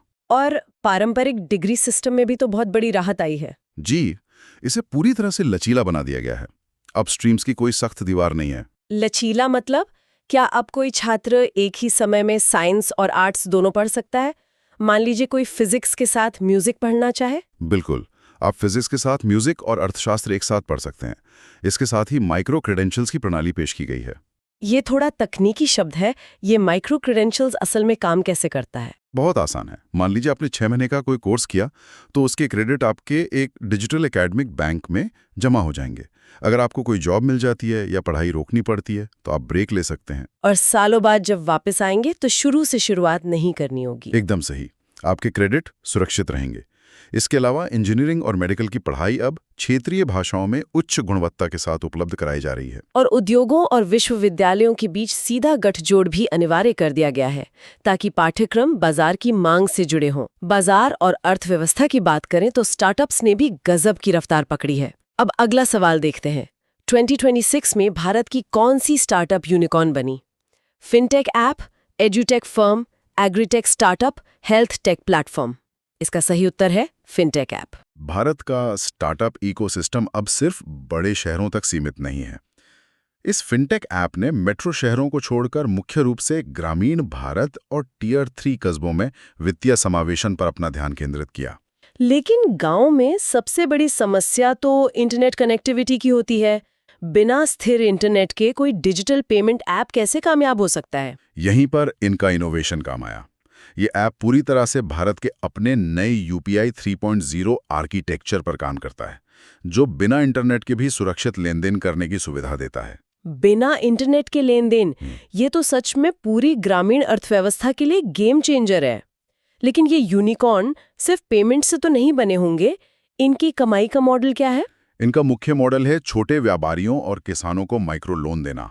और सबसे कमाल की बात यह है कि इसके लिए किसी भारी भरकम कागजी कार्रवाई या क्रेडिट स्कोर की जरूरत नहीं होती। तो रिस्क का आकलन कैसे होता है? उन्होंने एक ऐसा शानदार एल्गोरिदम विकसित किया है जो सिर्फ यूजर के वैकल्पिक डेटा और उनके दैनिक लेनदेन के इतिहास का विश्लेषण करके रिस्क का आकलन कर लेता है और कुछ ही मिनटों में लोन पास कर देता है। इसी सटीक तकनीक के कारण उन्होंने स्थापना के महज कुछ महीनों के भीतर $1 अरब का मूल्यांकन हासिल कर लिया। बिल्कुल। इससे अंतर्राष्ट्रीय निवेशकों का टियर 3 शहरों की क्रय शक्ति पर भरोसा बहुत मजबूत हुआ है। जब निवेश की बात आती है तो भारत के अलग-अलग राज्य भी विदेशी कंपनियों को आकर्षित करने के लिए आपस में प्रतिस्पर्धा कर रहे हैं। अब अगला सवाल देखते हैं। 2026 में भारत का कौन सा राज्य सबसे अधिक निवेश आकर्षित करने में सफल रहा? उत्तर प्रदेश, महाराष्ट्र, दिल्ली, कर्नाटक। इसका सही उत्तर है कर्नाटक। जब भी कर्नाटक का नाम आता है तो दिमाग में सबसे पहले आईटी और बैंगलोर आता है, लेकिन 2026 में जो निवेश आया है उसका दायरा बहुत बड़ा है। कर्नाटक ने खुद को सिर्फ सॉफ्टवेयर तक सीमित नहीं रखा है, बल्कि एरोस्पेस, बायोटेक्नोलॉजी और इलेक्ट्रिक वाहनों के विनिर्माण में भारी निवेश आकर्षित किया है। जी। लेकिन बैंगलोर का ट्रैफिक और वहाँ का इंफ्रास्ट्रक्चर तो पहले से ही दबाव में है। क्या ये सारा नया निवेश भी वहीं जा रहा है? नहीं, राज्य सरकार ने ये बहुत अच्छी तरह समझ लिया है कि सब कुछ एक शहर में नहीं रखा जा सकता। उन्होंने हुबली, मैसूर और बेलगावी जैसे टियर 2 शहरों में विश्व स्तरीय औद्योगिक पार्क बनाए हैं। उद्योगों का ये विकेंद्रीकरण बहुत सफल रहा है। दूसरी बड़ी बात है उनकी डिजिटल सिंगल विंडो क्लियरेंस प्रणाली। वहां कंपनियों को बिना किसी लाल फीताशाही के कुछ ही दिनों में सभी मंजूरी ऑनलाइन मिल जाती है। यानी ईज ऑफ डूइंग बिजनेस वहां जमीन पर सच में काम कर रहा है। बिल्कुल। और वहां के बेहतरीन शैक्षणिक संस्थानों के कारण टैलेंट भी आसानी से मिल जाता है। एक और महत्वपूर्ण फैक्टर है राज्य की ग्रीन एनर्जी नीति। आज दुनिया भर की कंपनियां कार्बन न्यूट्रल होना चाहती हैं और कर्नाटक में प्रचुर मात्रा में स्वच्छ ऊर्जा उपलब्ध है। और जब स्वच्छ ऊर्जा की बात हो ही रही है तो हमारा आखिरी सवाल परिवहन और पर्यावरण के एक बहुत ही शानदार गठजोड़ से जुड़ा है। अब अगला सवाल देखते हैं। 2026 में भारत ने किस देश को इलेक्ट्रिक बसें निर्यात शुरू की? श्रीलंका, नेपाल, बांग्लादेश, म्यांमार। इसका सही उत्तर है बांग्लादेश। ये कदम कई मायनों में ऐतिहासिक है। कुछ साल पहले तक हम अपनी जरूरत का लगभग सारा इलेक्ट्रिक व्हीकल या उसके पार्ट्स आयात करते थे। लेकिन भारत का इलेक्ट्रिक बसें निर्यात करना ये दिखाता है कि हम तकनीक के मामले में आत्मनिर्भर ही नहीं हुए, बल्कि स्वच्छ ऊर्जा वाले वाहनों के एक प्रमुख निर्यातक भी बन गए हैं। बिल्कुल। लेकिन हर देश का पर्यावरण और शहर की बनावट अलग होती है। क्या हमने अपनी बसें बस यूं ही उठाकर ढाका भेज दी? ढाका का ट्रैफिक तो दुनिया के सबसे घने ट्रैफिक्स में से एक है। ये बहुत ही सटीक बिंदु है और इसका जवाब है कस्टम डिजाइन। ये इलेक्ट्रिक बसें विशेष रूप से दक्षिण एशिया की गर्म और उमस भरी जलवायु और ढाका के भारी ट्रैफिक की जरूरतों को ध्यान में रखकर डिजाइन की गई हैं। इनकी बैटरी कूलिंग तकनीक और ब्रिक सिस्टम को वहां के हिसाब से ऑप्टिमाइज किया गया है। जी, यानी हमने सिर्फ एक प्रोडक्ट नहीं बेचा, हमने उनकी भौगोलिक जरूरत के हिसाब से एक पूरा समाधान दिया है। और बात सिर्फ बसों की नहीं है। इस निर्यात सौदे के साथ साथ भारत बांग्लादेश में चार्जिंग स्टेशनों और बैटरी स्वैपिंग नेटवर्क का पूरा बुनियादी ढांचा भी विकसित कर रहा है। कूटनीतिक नजरिए से देखें तो ये मेक इन इंडिया की एक बहुत बड़ी जीत है। बिल्कुल। अब तक पड़ोसी देशों में चीनी इलेक्ट्रिक वाहनों का दबदबा था, जिसे भारत ने सीधी चुनौती दी है। अब अगला प्रश्न देखते हैं। 2026 में भारत का रक्षा बजट लगभग कितना रहा? 4 लाख करोड़, 5 लाख करोड़, 6 लाख करोड़ या 7 लाख करोड़? इसका सही उत्तर है 6 लाख करोड़। 6 लाख करोड़। मतलब जब हम इतना बड़ा आंकड़ा सुनते हैं तो दिमाग में सबसे पहले वही आता है कि तोपें खरीदी जा रही हैं या फाइटर जेट्स और मिसाइलें आ रही हैं। क्या ये सच में सिर्फ हथियार जमा करने की बात है? अक्सर आम चर्चाओं में यही लगता है, लेकिन देखिए, जब बजट इस स्तर पर पहुंचता है तो उसका एक बहुत बड़ा हिस्सा सीधे तौर पर बुनियादी ढांचे और रिसर्च में जाता है। मतलब आप रिसर्च और इंफ्रास्ट्रक्चर की बात कर रही हैं? बिल्कुल। 6 लाख करोड़ का मतलब है कि सीमा पर नई सड़कें बन रही हैं, पुल बन रहे हैं, नए रडार सिस्टम डेवलप हो रहे हैं। और सबसे महत्वपूर्ण बात जो अक्सर छूट जाती है वो ये है कि हमारे घरेलू रक्षा उद्योग को एक संजीवनी मिल रही है। हाँ, तो जो पैसा पहले हम विदेशी कंपनियों को देते थे उपकरण खरीदने के लिए, वो अब देश के भीतर ही एक पूरा इकोसिस्टम तैयार कर रहा है। एकदम सही। और इससे तो उन छोटी और मंझोली कंपनियों को भी बहुत फायदा होगा जो इन बड़े उपकरणों के छोटे छोटे पुर्जे बनाती हैं। ये केवल सुरक्षा का मामला नहीं है, ये रोजगार का भी एक बहुत बड़ा इंजन है ना? और इसे इस नजरिए से भी देखना चाहिए कि राष्ट्रीय सुरक्षा अब सिर्फ सीमाओं तक सीमित नहीं है। 100%। जब एक देश अपने रक्षा उपकरणों का निर्माण खुद करता है तो वो कूटनीतिक रूप से भी बहुत मजबूत हो जाता है। किसी वैश्विक संकट के समय उसे दूसरों के सामने हाथ नहीं फैलाने पड़ते। हाँ, ये आत्मनिर्भरता असल में एक रणनीतिक स्वायत्तता लाती है। ये एक बहुत मजबूत नींव की तरह है। खैर, इस वैश्विक दृष्टिकोण को ध्यान में रखते हुए आगे बढ़ते हैं। अब अगला सवाल देखते हैं। 2026 में ब्रिक्स शिखर सम्मेलन किस देश में आयोजित हुआ? भारत, ब्राजील, चीन, दक्षिण अफ्रीका? सही उत्तर है ब्राजील। ब्राजील। ब्राजील में इस तरह के महासम्मेलन का होना मुझे कई मायनों में अहम लगता है, क्योंकि जब हम ग्लोबल पॉलिटिक्स की बात करते हैं तो चर्चा अक्सर अमेरिका या यूरोप के ही इर्द गिर्द घूमती है। हाँ, लेकिन विकासशील देशों के इस समूह का ब्राजील में जुटना एक बहुत स्पष्ट संकेत दे रहा है। कैसा संकेत? यही कि दुनिया की सत्ता का जो गुरुत्वाकर्षण है वो अब बदल रहा है।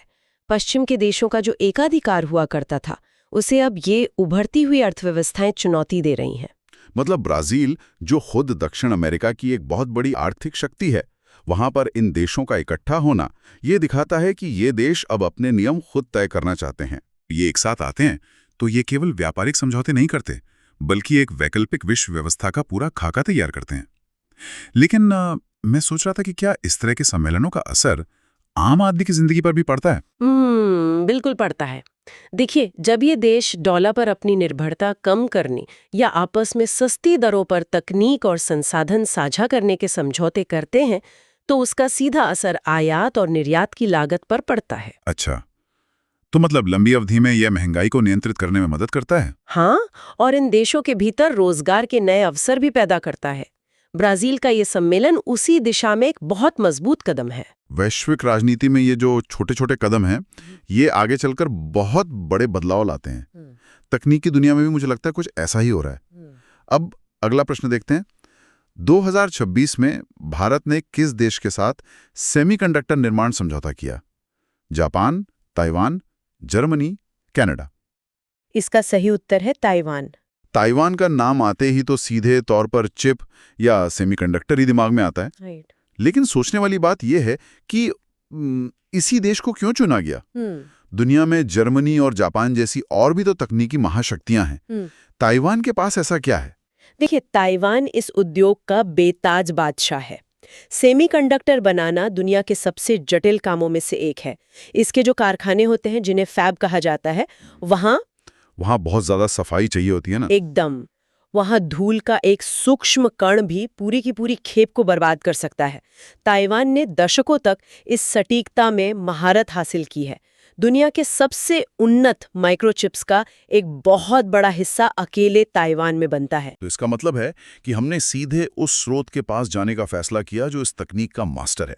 आज के समय में तो स्मार्टफोन से लेकर गाड़ियां और यहाँ तक कि बच्चों के खिलौनों में भी चिप लगी होती है। हाँ, तो इस समझौते की अहमियत बहुत बढ़ जाती है। और सबसे जरूरी बात, इस समझौते का मतलब सिर्फ चिप खरीदना नहीं है। ये एक निर्माण समझौता है। बिल्कुल। इसका उद्देश्य उस तकनीक को समझना और घरेलू स्तर पर उस कारखाने को स्थापित करना है। भविष्य की पूरी अर्थव्यवस्था डेटा और तकनीक पर आधारित है। ऐसे में अपनी खुद की सेमीकंडक्टर सप्लाई चेन होना किसी भी देश के लिए एक जीवनदायिनी शक्ति की तरह है। ये तो आने वाले दशकों के लिए तकनीकी स्वतंत्रता सुनिश्चित करने का बहुत गंभीर प्रयास है। और ये बात हमारे पिछले रक्षा बजट वाले तथ्य से भी तो जुड़ती है। हाँ, बिल्कुल जुड़ती है। आधुनिक रक्षा उपकरण भी तो इन्हीं सेमीकंडक्टर्स पर चलते हैं। अगर हम चिप्स के लिए दूसरों पर निर्भर हैं तो हमारी सुरक्षा भी निर्भर हो जाती है। सही कहा। अब अगला सवाल देखते हैं। 2026 में किस भारतीय शहर को ग्रीन सिटी अवार्ड मिला? इंदौर, सूरत, मैसूर, भोपाल? सही उत्तर है इंदौर। इंदौर का नाम इस सूची में देखकर शायद ही किसी को हैरानी हो। हाँ, वो तो है। लेकिन एक सवाल जो मेरे मन में बार बार उठता है वो ये है कि आखिर इंदौर ऐसा क्या कर रहा है जो बाकी शहर नहीं कर पा रहे हैं? एक बार पुरस्कार जीतना अलग बात है, लेकिन बार बार अपनी श्रेष्ठता साबित करना आसान तो नहीं है। असल में ये लगातार सफलता किसी चमत्कार का परिणाम नहीं है।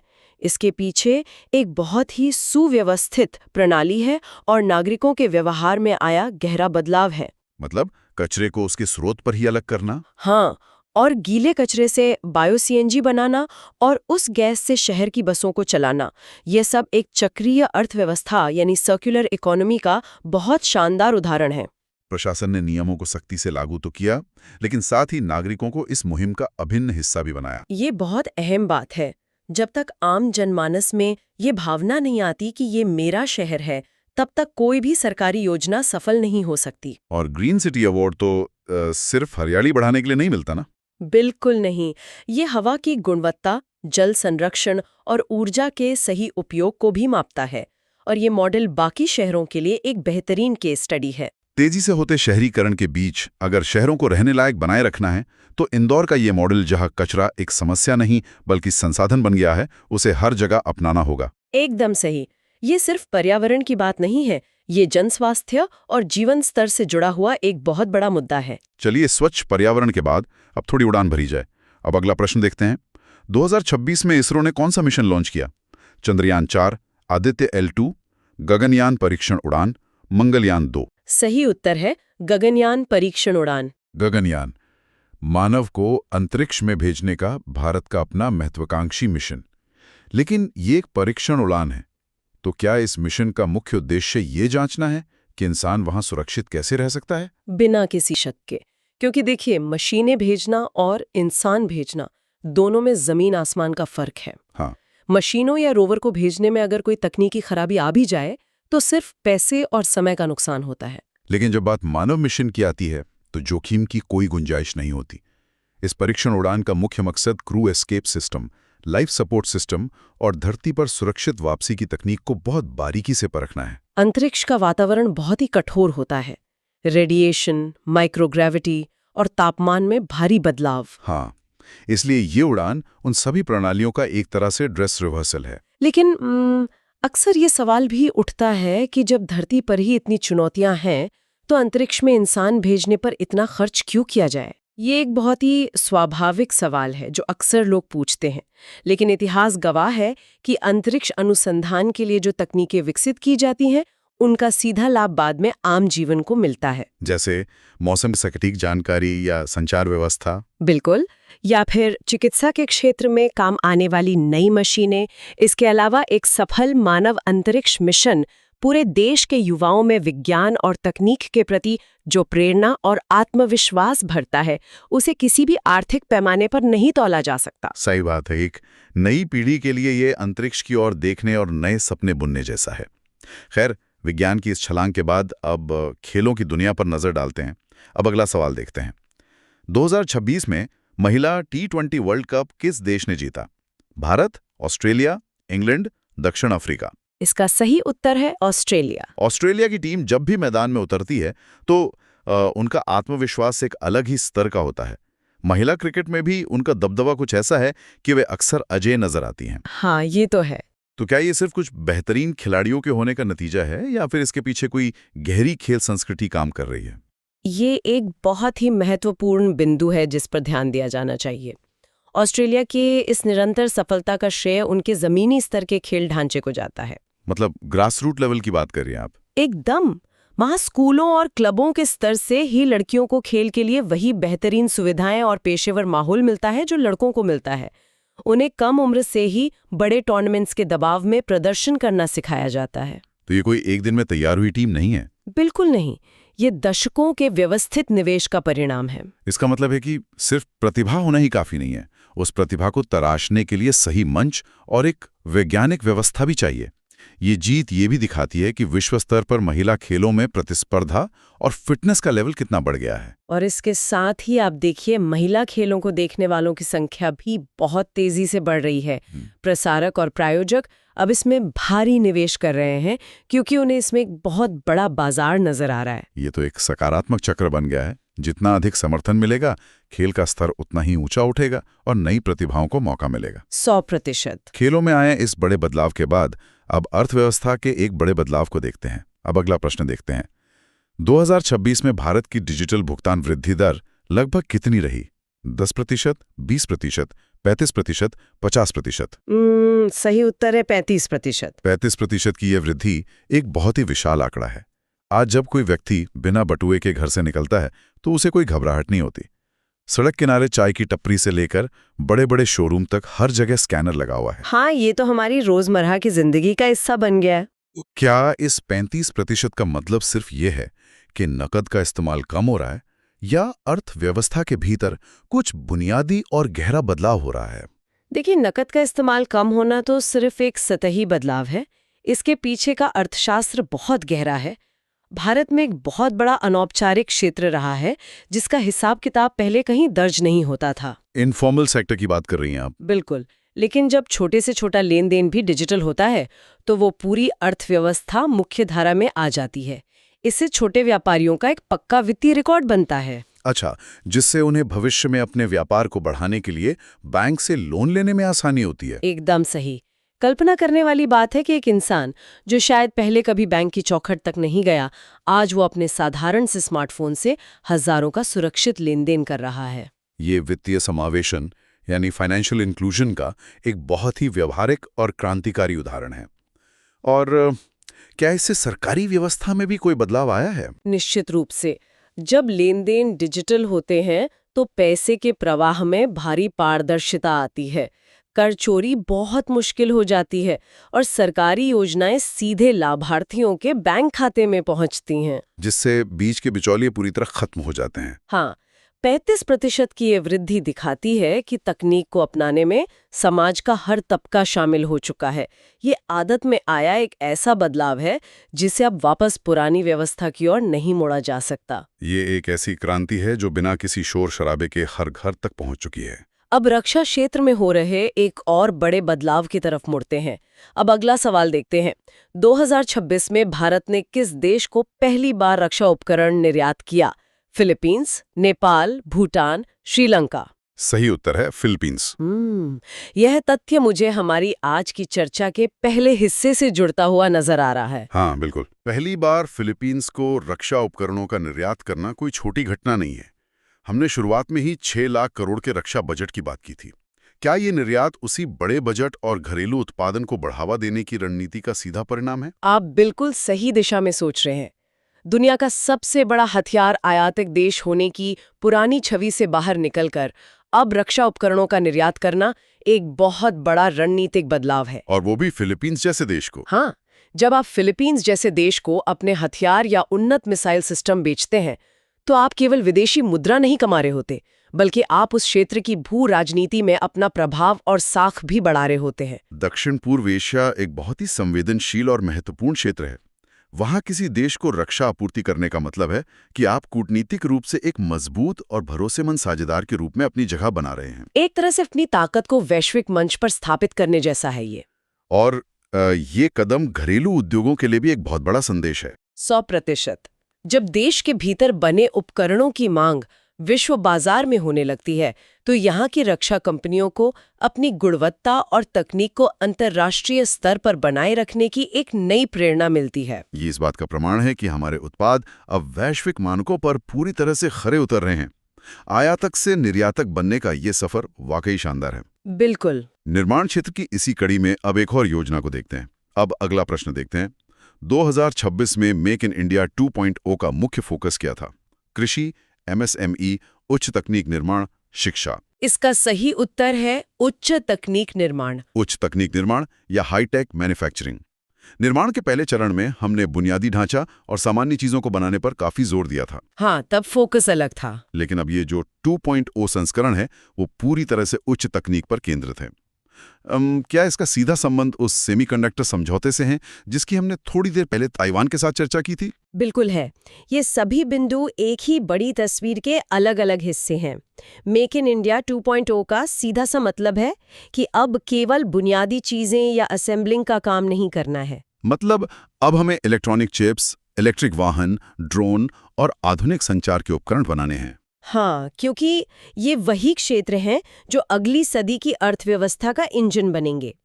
ताइवान के साथ समझौता इसी उच्च तकनीक इकोसिस्टम को बनाने की दिशा में एक बहुत ही जरूरी और दूरदर्शी कदम है।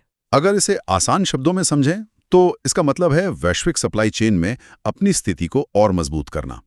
हम केवल सस्ते श्रम के बल पर काम नहीं करना चाहते हैं, बल्कि हम शोध, विकास और मुख्य पुर्जों के निर्माण का एक प्रमुख वैश्विक केंद्र बनना चाहते हैं। और उच्च तकनीक निर्माण के लिए बहुत ही उन्नत कौशल वाले कर्मचारियों की भी तो जरूरत होती होगी। एकदम से, जब कोई देश इस दिशा में आगे बढ़ता है तो उसका सकारात्मक असर उसकी शिक्षा प्रणाली पर भी पड़ता है।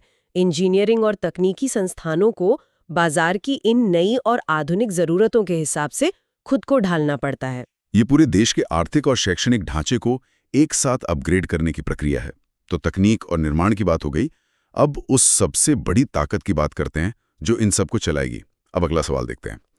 2026 में भारत की जनसंख्या लगभग कितनी आंकी गई?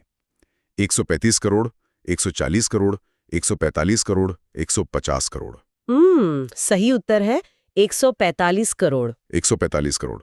जब भी जनसंख्या का ये विशाल आंकड़ा सामने आता है तो अक्सर इसे एक चुनौती के रूप में देखा जाता है कि संसाधनों पर दबाव पड़ेगा, रोजगार का दबाव होगा। हाँ, लोग अक्सर यही सोचते हैं। लेकिन अगर हम आज की इस पूरी चर्चा और इन सभी मील के पत्थरों के नजरिए से देखें तो क्या ये इतनी बड़ी आबादी एक बहुत बड़ा और अभूतपूर्व अवसर भी नहीं है? यही वो दृष्टिकोण है जो पूरी तस्वीर बदल देता है। आप इस 145 करोड़ की विशाल आबादी को उस 35% डिजिटल भुगतान की वृद्धि से जोड़कर देखिए। ये दुनिया का सबसे बड़ा और सबसे तेजी से बढ़ता हुआ बाजार है। कोई भी वैश्विक कंपनी इतने बड़े उपभोक्ता वर्ग को कभी नजरअंदाज नहीं कर सकती। बिल्कुल, ये डेटा का एक अथाह समंदर है जो आर्टिफिशियल इंटेलिजेंस और नई तकनीकों को प्रशिक्षित करने के लिए आज के समय का सबसे जरूरी कच्चा माल है। और अगर हम मेक इन इंडिया 2.0 और उच्च तकनीक निर्माण की बात करें तो इस 145 करोड़ की आबादी में युवाओं का जो एक बहुत बड़ा हिस्सा है, वही वो मानव संसाधन है जो आने वाले समय में इन नए कारखानों, शोध केंद्रों और तकनीकी कंपनियों को चलाएगा। हाँ, जनशक्ति ही किसी भी देश की असली ताकत है।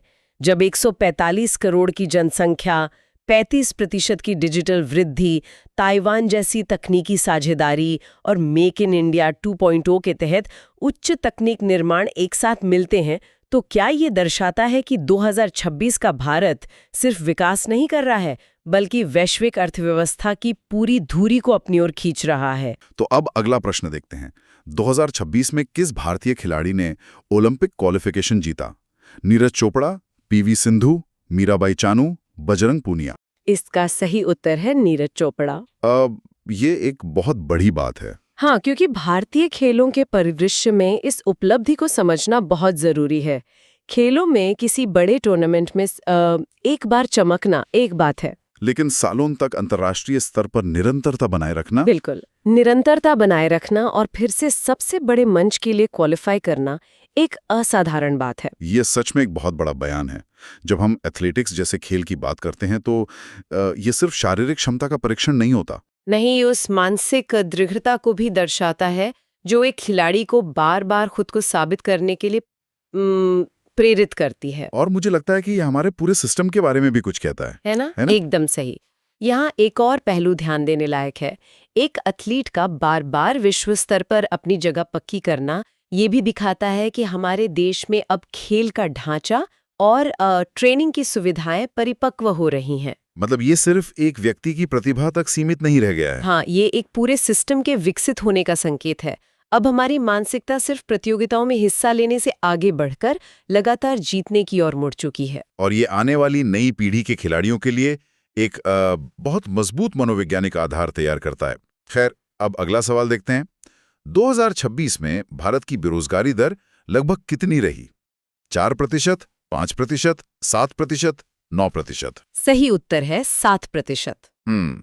ये थोड़ा चिंताजनक है। हाँ, ये एक ऐसा आंकड़ा है जो हमें अर्थव्यवस्था की एक बहुत ही गंभीर जमीनी हकीकत से रूबरू कराता है। 7% सुनने में शायद सिर्फ एक संख्या लगे, लेकिन भारत जैसे विशाल आबादी वाले देश में इसका सीधा मतलब है लाखों युवा जो सक्रिय रूप से काम की तलाश में हैं और जिन्हें अवसर नहीं मिल रहे हैं। और ये स्थिति विकास के दावों के बीच एक बहुत बड़ी चुनौती खड़ी करती है। हाँ, आपकी इस बात से एक बहुत ही अहम सवाल उठता है कि क्या हमारा आर्थिक विकास रोजगार पैदा करने वाला विकास है, जिसे हम जॉबलेस ग्रोथ कहते हैं? हाँ, अक्सर हम देखते हैं कि अर्थव्यवस्था बढ़ती है, लेकिन जरूरी नहीं कि उसी अनुपात में नई नौकरियां भी पैदा हों। बिल्कुल, 7% का ये आंकड़ा ये सोचने पर मजबूर करता है कि जो भी विकास हो रहा है वो समाज के हर तबके तक नहीं पहुंच पा रहा है। इसका मतलब ये भी तो हो सकता है कि हमारे युवाओं के पास जो कौशल या स्किल है और आज के उद्योगों को जिस तरह के कामगारों की जरूरत है,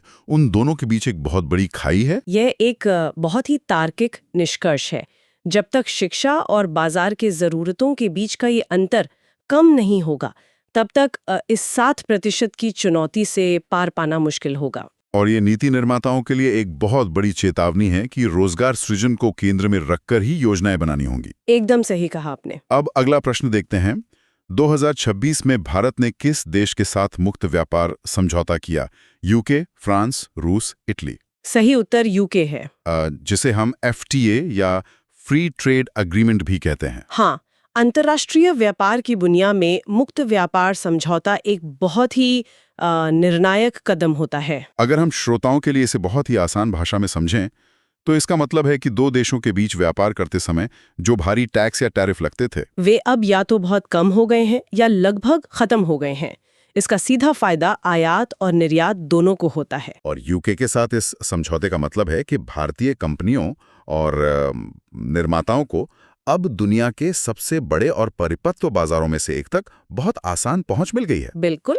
और ये सिर्फ सामान बेचने की बात नहीं है, ये भारत को वैश्विक सप्लाई चेन का एक अभिन्न हिस्सा बनाने की दिशा में एक बहुत बड़ा कदम है। या एक बात जो मुझे सबसे ज्यादा सोचने पर मजबूर करती है वो ये है कि जब व्यापारिक बाधाएं कम होती हैं तो विदेशी निवेश के लिए एक तरह का विश्वास पैदा होता है। ये एक बहुत ही सटीक अवलोकन है।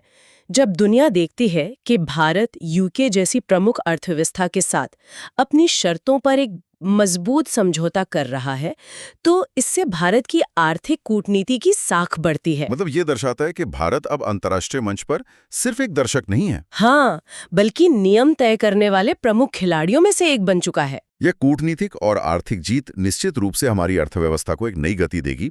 अब अगला सवाल देखते हैं। 2026 में किस राज्य ने समान नागरिक संहिता लागू की? उत्तर प्रदेश, उत्तराखंड, गुजरात, असम? इसका सही उत्तर उत्तराखंड है। समान नागरिक संहिता, जिसे आमतौर पर UCC कहा जाता है। बिल्कुल।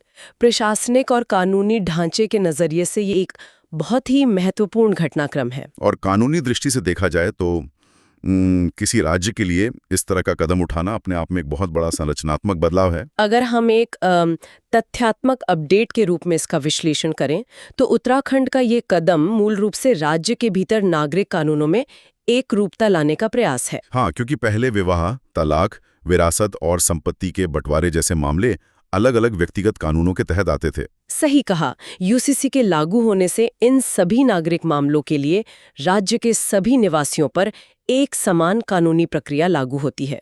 इसका मतलब है कि ये न्यायपालिका और प्रशासन के लिए भी चीजों को काफी हद तक सरल बनाने का काम करेगा। हाँ, अलग अलग कानूनों की व्याख्या करने के बजाय अब अदालतों के पास एक स्पष्ट और समान कानूनी ढांचा होगा। और ये एक महत्वपूर्ण कानूनी नजीर भी तो है। बिल्कुल है। एक राज्य द्वारा इसे लागू किए जाने के बाद ये पूरे देश के कानूनविदों, शोधकर्ताओं और नीति निर्माताओं के लिए अध्ययन का एक बहुत बड़ा विषय बन गया है। मतलब ये देखा जाएगा कि इसका प्रशासनिक प्रभाव कैसा रहता है और जमीनी स्तर पर इसके लागू होने की प्रक्रिया कितनी सुचारू रहती है। बिल्कुल। ये निश्चित रूप से भारतीय कानूनी इतिहास का एक ऐसा पन्ना है जिस पर आगे बहुत विस्तृत चर्चाएं होंगी। एकदम सही।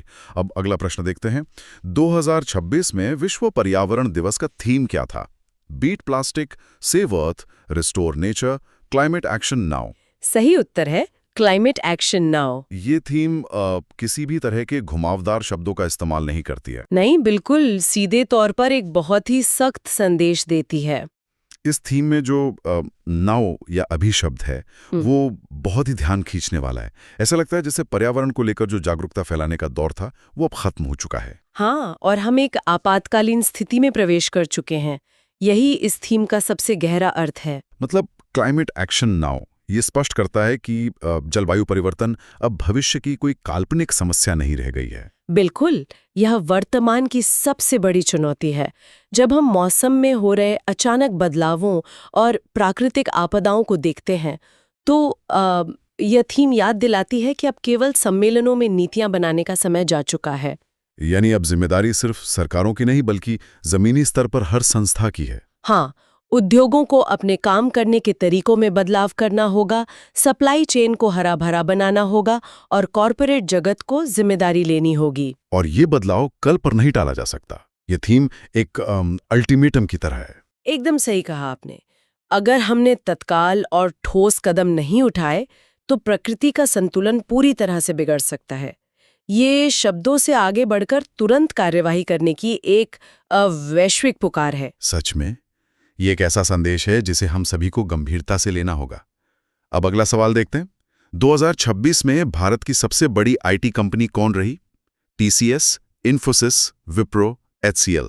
इसका सही उत्तर टीसीएस है। भारत के सूचना प्रौद्योगिकी या आईटी क्षेत्र का यह दबदबा तकनीकी दुनिया में बहुत मायने रखता है। बिल्कुल, भारतीय आईटी कंपनियों का वैश्विक स्तर पर यह मुकाम हासिल करना किसी एक दिन का काम नहीं है। आज जब हम सुनते हैं कि टीसीएस देश की सबसे बड़ी आईटी कंपनी बनी हुई है, तो ये हमारे पूरे डिजिटल टैलेंट पूल की मजबूती को दर्शाता है। ये एक बहुत ही प्रासंगिक बात है। आज की तारीख में आईटी सेक्टर का मतलब सिर्फ विदेशों के लिए कॉल सेंटर चलाना या बेसिक कोडिंग करना नहीं रह गया है। हाँ, टीसीएस जैसी कंपनियां आज दुनिया के सबसे बड़े बैंकों, रिटेल चेन और स्वास्थ्य सेवाओं के पूरे डिजिटल इंफ्रास्ट्रक्चर को संभाल रही हैं। बिल्कुल, वे वैश्विक स्तर पर नवाचार या इनोवेशन को दिशा दे रही हैं।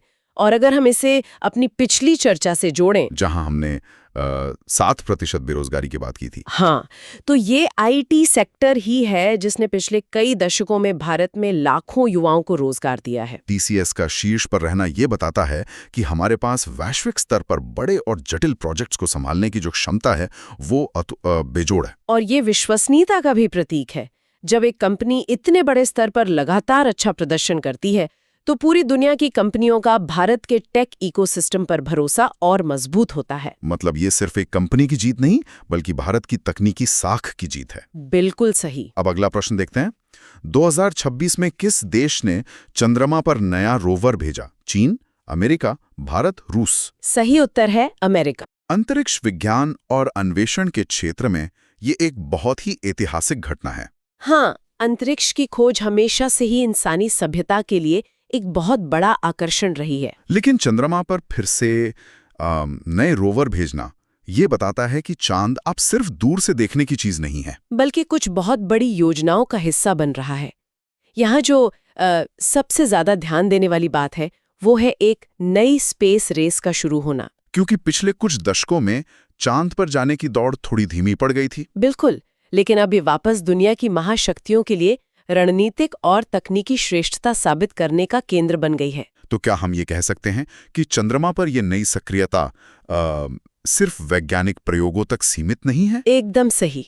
ऐसा लगता है जैसे चांद को भविष्य के गहरे अंतरिक्ष मिशनों, जैसे मंगल ग्रह पर जाने के लिए, हाँ, मंगल ग्रह पर जाने के लिए एक तरह के बेस कैंप या लॉन्चिंग पैड के रूप में तैयार किया जा रहा है।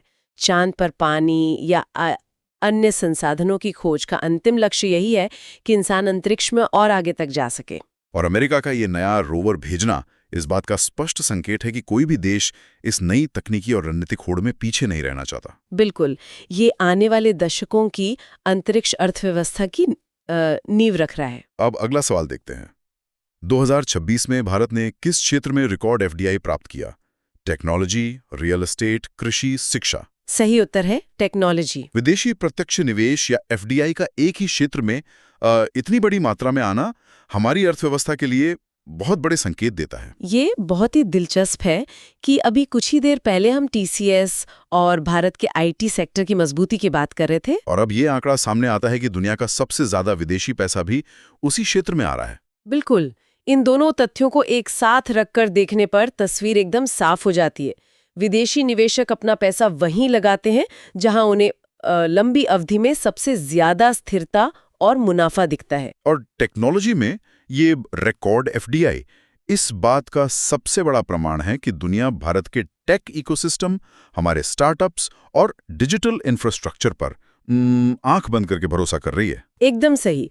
और हमें ये समझना होगा कि एफडीआई सिर्फ स्टॉक मार्केट में लगने वाला पैसा नहीं होता। हाँ, जब कोई विदेशी कंपनी सीधे निवेश करती है तो वो देश में नए ऑफिस खोलती है, सर्वर लगाती है और सबसे महत्वपूर्ण बात, नई नौकरियां पैदा करती है। यही इसका सबसे बड़ा आर्थिक प्रभाव है। ये निवेश हमारी स्थानीय अर्थव्यवस्था को गति देता है। लेकिन यहाँ हमें फिर से उस 7% बेरोजगारी दर वाले आंकड़े को याद रखना होगा। बिल्कुल। टेक्नोलॉजी में आने वाला ये रिकॉर्ड निवेश क्या उन युवाओं को रोजगार दे पाएगा जिनके पास अभी जरूरी कौशल नहीं है? ये एक ऐसा सवाल है जो नीति निर्माताओं को सुलझाना होगा। हाँ, आंकड़े अलग अलग हो सकते हैं, लेकिन उनका असर एक ही समाज पर पड़ता है। अब अगला प्रश्न देखते हैं। 2026 में एशियन गेम्स किस शहर में हुए?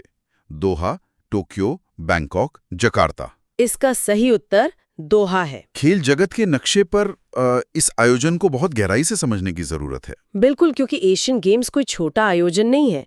ये आकार और प्रतिभागियों की संख्या के मामले में ओलंपिक के बाद सबसे बड़ा खेल आयोजन होता है। और इसका दोहा में होना मिडिल ईस्ट के देशों की एक बहुत बड़ी कूटनीतिक जीत लगती है। अगर हम इसके पीछे के अर्थशास्त्र और भू राजनीति को देखें तो ये एक बहुत ही सोची समझी रणनीति का हिस्सा है। क्योंकि मध्य पूर्व के देश अब समझ चुके हैं कि वे हमेशा के लिए सिर्फ तेल या गैस के निर्यात पर निर्भर नहीं रह सकते। एकदम सही।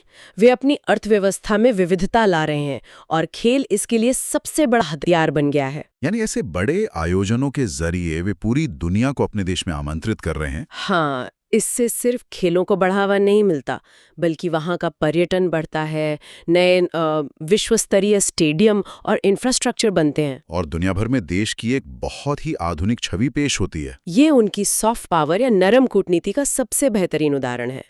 खेल अब सिर्फ मनोरंजन नहीं रह गए हैं, वे किसी भी देश की वैश्विक साख और आर्थिक विविधता को प्रदर्शित करने का सबसे मजबूत माध्यम बन चुके हैं। ये वैश्विक शक्ति संतुलन में सच में एक बहुत ही रोचक बदलाव है। अब अगला सवाल देखते हैं। 2026 में भारत का विदेशी मुद्रा भंडार लगभग कितना रहा? $500 बिलियन, $600 बिलियन, $650 बिलियन, $700 बिलियन? सही उत्तर है $650 बिलियन। $650 बिलियन का ये आंकड़ा भारतीय अर्थव्यवस्था की सेहत और उसकी मजबूती का एक बहुत ही शानदार सूचक है। श्रोताओं के लिए ये समझना जरूरी है कि देश के खजाने में इतने बड़े विदेशी मुद्रा भंडार का होना आखिर रोजमर्रा की अर्थव्यवस्था को कैसे प्रभावित करता है। इसे एक बहुत ही आसान उदाहरण से समझते हैं। विदेशी मुद्रा भंडार किसी भी देश की अर्थव्यवस्था के लिए एक गाड़ी के शॉक एब्जॉर्बर या कुशन की तरह काम करता है। जैसे जब भी अंतर्राष्ट्रीय बाजार में कोई बड़ा संकट आता है, मान लीजिए कच्चे तेल की कीमतें अचानक बहुत ज्यादा बढ़ जाएं या वैश्विक वित्तीय बाजारों में मंदी आ जाए, तो ये पैसा हमारी अर्थव्यवस्था को उन झटकों से बचाता है। इसका मतलब है कि अगर कोई वैश्विक उथल-पुथल होती है तो भी हमारे पास अपनी जरूरत का सामान जैसे पेट्रोलियम या भारी मशीनरी आयात करने के लिए पर्याप्त डॉलर मौजूद हैं। बिल्कुल। इसके अलावा ये हमारी अपनी मुद्रा यानी रुपए को अंतर्राष्ट्रीय बाजार में स्थिर रखने में भी बहुत बड़ी भूमिका निभाता है। हाँ, जब विदेशी निवेशकों को पता होता है कि भारत के पास $650 बिलियन का मजबूत भंडार है, तो उनका भारतीय बाजार से भरोसा नहीं डगमगाता। और अगर हम इसे टेक्नोलॉजी में आए, रिकॉर्ड FDI से जोड़कर देखें, तो ये साफ हो जाता है कि विदेशी निवेश के लगातार प्रवाह ने ही इस भंडार को इतना विशाल बनाने में मदद की है। बिल्कुल सही कहा आपने। अब अगला सवाल देखते हैं। 2026 में किस भारतीय राज्य ने नई सौर नीति लागू की? विकल्प हैं गुजरात, राजस्थान, महाराष्ट्र, तमिलनाडु। हाँ, इसका सही उत्तर है राजस्थान। और देखिए, ये कोई आम पॉलिसी अपडेट नहीं है, बल्कि ग्रीन एनर्जी के फील्ड में ये एक बहुत बड़ा गेम चेंजर है। मतलब एक तरह से पूरा दिशा ही बदल दी इस कदम ने। बिल्कुल। अगर हम इसके पीछे की वजहों को देखें ना, तो राजस्थान की जो भौगोलिक स्थिति है, खासकर थार का रेगिस्तान, वो एक बहुत बड़ा नेचुरल एडवांटेज है। वहाँ साल भर में लगभग 300 से ज्यादा दिन कड़ी धूप रहती है, जो कि अपने आप में खजाना है। हाँ, और इस नई नीति का पूरा फोकस इसी प्राकृतिक खजाने का पूरी तरह से इस्तेमाल करने पर है। और एक बहुत दिलचस्प बात जो मैं पढ़ रहा था, इस नई पॉलिसी ने इन्वेस्टर्स के लिए चीजें बहुत आसान कर दी हैं। मतलब इसमें सिंगल विंडो क्लियरेंस सिस्टम लाया गया है, जो कि भारत में हमेशा से एक चुनौती रही है, रेड टेप वाली बात। बिल्कुल।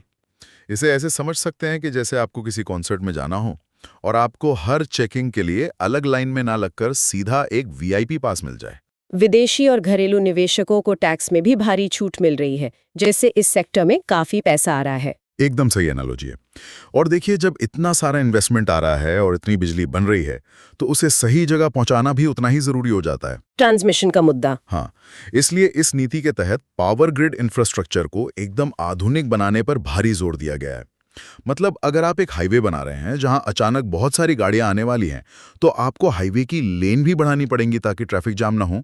यही काम वहां पावर ग्रिड के साथ हो रहा है। इससे तो भारत का जो नेट जीरो कार्बन एमिशन का टारगेट है, उसे भी एक बहुत बड़ा बूस्ट मिल रहा है। कोयले पर निर्भरता कम हो रही है। और एक बात जो अक्सर लोग भूल जाते हैं बड़े आंकड़ों के बीच, वो है रोजगार। Local employment. हाँ, इस पॉलिसी से लोकल लेवल पर हजारों नई नौकरियां पैदा हुई हैं, चाहे वो सोलर पैनल की मैन्युफैक्चरिंग हो या फिर उनके इंस्टॉलेशन और मेंटेनेंस का काम। ये पूरी इकोनॉमी को एक नई दिशा दे रहा है। अब अगला सवाल देखते हैं। 2026 में स्टार्टअप इंडिया 3.0 लॉन्च किया गया। विकल्प हैं हाँ, नहीं, प्रस्तावित, रद्द। इसका सही उत्तर है हाँ। 2026 में स्टार्टअप इंडिया 3.0 आधिकारिक तौर पर आ चुका है। और ये पहले वाले वर्जन्स का सिर्फ एक छोटा मोटा अपडेट नहीं है। बिल्कुल नहीं, ये भारत के पूरे बिजनेस इकोसिस्टम का एक एवोल्यूशन है। सबसे बड़ा बदलाव जो इसमें देखने को मिल रहा है वो है इसका फोकस। मतलब अब सिर्फ ई कॉमर्स नहीं। हाँ, अब सारा ध्यान सिर्फ ई कॉमर्स या सर्विस एप्स पर नहीं है, बल्कि डीप टेक और आर्टिफिशियल इंटेलिजेंस पर काम करने वाले स्टार्टअप्स को ज्यादा प्राथमिकता और ग्रांट्स दिए जा रहे हैं। तो अब हम सिर्फ खाना डिलीवर करने वाले या कैब बुक करने वाले ऐप्स तक सीमित नहीं हैं। अब फोकस उन मौलिक इनोवेशंस पर है जो कोर टेक्नोलॉजी बनाते हैं, जो दुनिया भर में इस्तेमाल हो सकें। सही कहा। और एक और कमाल की चीज जो इस नए वर्जन में हुई है, वो है टियर 2 और टियर 3 शहरों पर फोकस। ये बहुत जरूरी था। बहुत ज्यादा। अब किसी छोटे शहर के फाउंडर को फंडिंग या मेंटरशिप के लिए अपना बैग पैक करके सीधे बेंगलुरु या दिल्ली भागने की जरूरत नहीं है। टैलेंट अब वहीं रह के ग्रो कर सकता है। और ऐसा करने के लिए ईज ऑफ डूइंग बिजनेस को काफी गंभीरता से लिया गया है। कंप्लायंस यानी जो कागजी कार्रवाई होती है, उसे बहुत हद तक कम कर दिया गया है, जो कि फाउंडर्स का सबसे बड़ा सिरदर्द होता था। हाँ, उनका जो समय पहले ढेरों फॉर्म भरने और दफ्तरों के चक्कर काटने में जाता था, वो अब सिर्फ अपने प्रोडक्ट पर फोकस कर सकते हैं। इसके अलावा मैंने देखा कि महिलाओं के नेतृत्व वाले स्टार्टअप्स के लिए एक खास डेडिकेटेड फंड भी बनाया गया है। जरूरी कदम है। और सोचिए, ये सब तब हो रहा है जब पूरी दुनिया में फंडिंग विंटर की चर्चा है, जब विदेशी पैसा इतनी आसानी से नहीं आ रहा है। बिल्कुल। तो इस नई नीति ने ऐसे टैक्स रूल्स बनाए हैं जिससे हमारे अपने घरेलू निवेशक और संस्थाएं भारतीय स्टार्टअप्स में पैसा लगाने के लिए आगे आएं। ये एक तरह से खुद को आत्मनिर्भर बनाने वाली बात है। अब अगला सवाल देखते हैं। 2026 में भारत की सबसे बड़ी बैंक कौन रही? विकल्प है SBI, HDFC, ICICI, PNB। इसका सही उत्तर है SBI, यानी स्टेट बैंक ऑफ इंडिया। आज के इस बेहद तेज और मॉडर्न आर्थिक माहौल में एक सरकारी बैंक का लगातार नंबर 1 बने रहना बहुत कुछ कहता है। बहुत बड़ी बात है।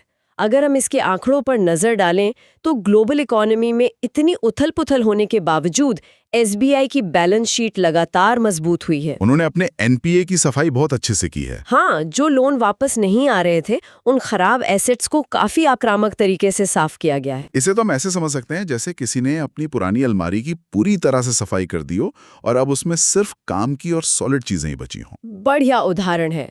लेकिन सिर्फ सफाई काफी नहीं है। SBI ने टेक्नोलॉजी के मामले में जो किया है वो सच में हैरान करने वाला है। योनो प्लेटफॉर्म की बात कर रही हैं आप? बिल्कुल। उनका जो योनो प्लेटफॉर्म है वो आज किसी भी नए जमाने के फैंसी फिनटेक ऐप को कड़ी टक्कर दे रहा है। करोड़ों पारंपरिक ग्राहकों को डिजिटल बैंकिंग पर लाना कोई आसान काम नहीं है। और सिर्फ डिजिटली नहीं, उनकी जो फिजिकल पहुंच है वो आज भी बेजोड़ है। ग्रामीण और अर्धशहरी इलाकों में जहां प्राइवेट बैंक्स अपना ब्रांच खोलने में कोई खास मुनाफा नहीं देखते, वहां SBI मौजूद है। यही तो फाइनेंशियल इंक्लूजन की रीढ़ है। सही बात है। और जब हम बड़े लेवल की बात करते हैं, जैसे देश में जो बड़े बड़े हाईवे, पोर्ट्स या हाई स्पीड रेल के प्रोजेक्ट्स चल रहे हैं, उनके लिए जो हजारों करोड़ रुपए का लॉन्ग टर्म लोन चाहिए होता है, वहां SBI सबसे बड़े लेंडर के तौर पर खड़ा रहता है। इन सब के साथ एक चीज जो पैसे या किसी बड़ी मार्केटिंग से नहीं खरीदी जा सकती, वो है भरोसा। पीढ़ियों से चला रहा वो ट्रस्ट फैक्टर। आज भी छोटे शहरों में लोग अपना पैसा किसी नए ऐप से ज्यादा उसी पुरानी बैंक में रखना पसंद करते हैं। और यही वो बेस है जो SBI को सबसे आगे रखता है। अब अगला सवाल देखते हैं। 2026 में भारत ने किस देश से S400 प्रणाली की डिलीवरी पूरी की? विकल्प हैं फ्रांस, रूस, अमेरिका, इजराइल। सही उत्तर है रूस। 2026 में S-400 एयर डिफेंस सिस्टम की आखिरी खेप भारत आ चुकी है। ये डील ग्लोबल जियोपॉलिटिक्स और देश की सुरक्षा दोनों ही मायनों में बहुत अहम है। बिना किसी शक के, अगर हम सिर्फ सिस्टम की बात करें तो S-400 को दुनिया की सबसे खतरनाक और एडवांस्ड वायु रक्षा प्रणालियों में गिना जाता है। इसका रडार सिस्टम काफी शक्तिशाली है। बहुत ज्यादा। इसका रडार और ट्रैकिंग सिस्टम इतना मजबूत है कि ये सैकड़ों किलोमीटर दूर से ही एक साथ दर्जनों टारगेट्स, चाहे वो फाइटर जेट्स हों, ड्रोन्स हों या बैलिस्टिक मिसाइलें हों, उन्हें हवा में ही ट्रैक करके नष्ट कर सकता है। ये तो एक तरह से देश के आसमान पर एक अदृश्य और अभेद्य कवच लगाने जैसा हो गया। बिल्कुल। और अगर हम इसके रणनीतिक पहलू को देखें तो ये डिलीवरी पूरी होना भारत की स्ट्रेटेजिक ऑटोनॉमी या स्वतंत्र विदेश नीति को भी दिखाता है। बिना किसी का पक्ष लिए अगर कहें तो दुनिया भर में तमाम तरह के दबावों और चेतावनियों के बावजूद भारत ने ये साफ कर दिया कि जब बात राष्ट्रीय सुरक्षा की आती है तो फैसले किसी और के दबाव में नहीं लिए जाएंगे। यही बात इसे इतना अहम बनाती है। और जब ये सिस्टम पूरी तरह से काम करने लगता है तो इससे देश की डिटरेंस पावर यानी निवारक क्षमता कई गुना बढ़ जाती है। इसका सीधा मतलब है कि कोई भी दुश्मन हमला करने से पहले 100 बार सोचेगा। हाँ, इसे सीमाओं के पास और प्रमुख सैन्य ठिकानों के इर्द गिर्द तैनात किया गया है। ये सिर्फ एक हथियार नहीं है, बल्कि एक साफ रणनीतिक संदेश भी है। और वो संदेश ये भी है कि भारत रक्षा खरीद के मामले में किसी एक खेमे में बंधा हुआ नहीं है। वो जरूरत के हिसाब से रूस, अमेरिका, फ्रांस या इजराइल किसी के साथ भी अपने संबंध संतुलित कर सकता है। ये एक बहुत ही मैच्योर कूटनीति का उदाहरण है। बिल्कुल सही। अब अगला सवाल देखते हैं। 2026 में किस राज्य ने सबसे अधिक गेहूं उत्पादन किया?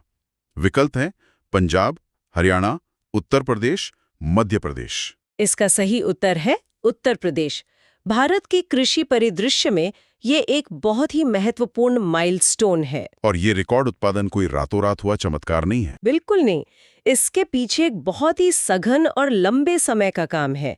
सबसे पहला फैक्टर तो यही है कि राज्य के पास नहरों और डीप ट्यूबवेल्स का एक बहुत ही विशाल सिंचित नेटवर्क है, जिसने खेती को मानसून के भरोसे रहने की जो पुरानी मजबूरी थी उसे काफी हद तक आजाद कर दिया है। हाँ, लेकिन सिर्फ पानी ही काफी नहीं होता। एक और बहुत ही दिलचस्प चीज जो सामने आई है वो है क्लाइमेट रेजिलिएंट बीजों का इस्तेमाल। ये बहुत क्रिटिकल पॉइंट है। हमने देखा है कि मार्च अप्रैल में अचानक जब गर्मी बढ़ती है, गेहूं की फसल सिकुड़ जाती है और पैदावार कम हो जाती है। हीट वेव का असर। लेकिन किसानों ने तेजी से जो नई वैरायटी के बीज अपनाए हैं वो इस अचानक बढ़ने वाले तापमान को झेल जाते हैं। ये बीजों के लिए एक तरह से सनस्क्रीन का काम करता है। हाँ, कह सकते हैं। और इसके साथ साथ सरकारी खरीद प्रक्रिया में जो सुधार हुआ है उसका भी बड़ा हाथ है। MSP वाली बात। हाँ, मिनिमम सपोर्ट प्राइस पर किसानों की फसल खरीदने के लिए इतने सारे नए केंद्र खोले गए कि किसानों को अपनी फसल का सही दाम बिना किसी बिचौलिए के सीधे उनके बैंक अकाउंट में मिल गया। Direct benefit transfer. जब किसान को उसकी मेहनत का सीधा और सही पैसा मिलता है तो वो अगली बार और ज्यादा मेहनत और निवेश करने के लिए प्रेरित होता है। और इससे देश की खाद्य सुरक्षा को भी एक बहुत मजबूत बफर मिला है। जब दुनिया भर में युद्ध और सप्लाई चेन की समस्याओं से अनाज की कमी हो रही है, तब हमारे गोदाम भरे होना एक बड़ी राहत है। और हाँ, सॉइल हेल्थ कार्ड का भी इसमें बड़ा रोल है। अब किसान मिट्टी में अंधाधुंध खाद नहीं डाल रहे, बल्कि कार्ड देखकर ठीक वही न्यूट्रिएंट्स डाल रहे हैं जिसके खेत को असल में जरूरत है। जैसे बिना डॉक्टर की सलाह के दवा खाने के बजाय प्रॉपर प्रिस्क्रिप्शन फॉलो करना। बिल्कुल। अब अगला सवाल देखते हैं। 2026 में भारत की प्रति व्यक्ति आय लगभग कितनी रही? विकल्प हैं $2000, $2500, $3000, $3500। सही उत्तर है $3000। भारत जैसी विशाल जनसंख्या वाले देश के लिए $3000 का आंकड़ा पार करना एक बहुत बड़ा आर्थिक पड़ाव है। बहुत बड़ा। इसका सीधा मतलब है कि भारत अब लोअर मिडिल इनकम ग्रुप से निकलकर एक मजबूत मिडिल इनकम इकोनॉमी बनने की राह पर तेजी से बढ़ रहा है। लोगों की एवरेज परचेजिंग पावर में काफी इजाफा हुआ है। अगर इसे हम आम जिंदगी के नजरिए से समझें तो इसका मतलब है कि अब एक बड़ा वर्ग सिर्फ अपनी बेसिक जरूरतें यानी रोटी, कपड़ा, मकान में ही नहीं फंसा है। उनके पास अब डिस्क्रेशनरी इनकम है। हाँ, उनके पास अब कुछ अतिरिक्त पैसे बच रहे हैं जिन्हें वो अच्छी शिक्षा, बेहतर हेल्थ केयर, घूमने फिरने या नए गैजेट्स पर खर्च कर सकते हैं। और जब लोग बाजार में ज्यादा पैसा खर्च करते हैं तो पूरा का पूरा इकोनॉमी का पहिया और तेजी से घूमने लगता है। इसी को हम कंजम्पशन ड्रिवन ग्रोथ कहते हैं। जब देश के अंदर ही इतना बड़ा बाजार तैयार हो जाता है तो ग्लोबल कंपनीज का नजरिया भी बदलता है। वो सिर्फ सस्ता लेबर नहीं ढूंढ रही हैं अब। एकदम सही। वो अब भारत में सिर्फ इसलिए नहीं आ रही हैं कि यहाँ माल बनाकर बाहर भेजना है, बल्कि वो अपना प्रीमियम सामान यहाँ के लोगों को बेचने के लिए आ रही हैं। इसके पीछे एक बड़ा कारण हमारी युवा आबादी यानी डेमोग्राफिक डिविडेंड का कामकाज में जुटना है। ज्यादा से ज्यादा लोग अब अनौपचारिक सेक्टर से निकलकर फॉर्मल इकोनॉमी का हिस्सा बन रहे हैं और डिजिटल पब्लिक इंफ्रास्ट्रक्चर में भी गजब का रोल प्ले किया है। यूपीआई और जनधन खाते। हाँ, इनकी वजह से सिस्टम में जो लीकेज होती थी वो काफी कम हुई है।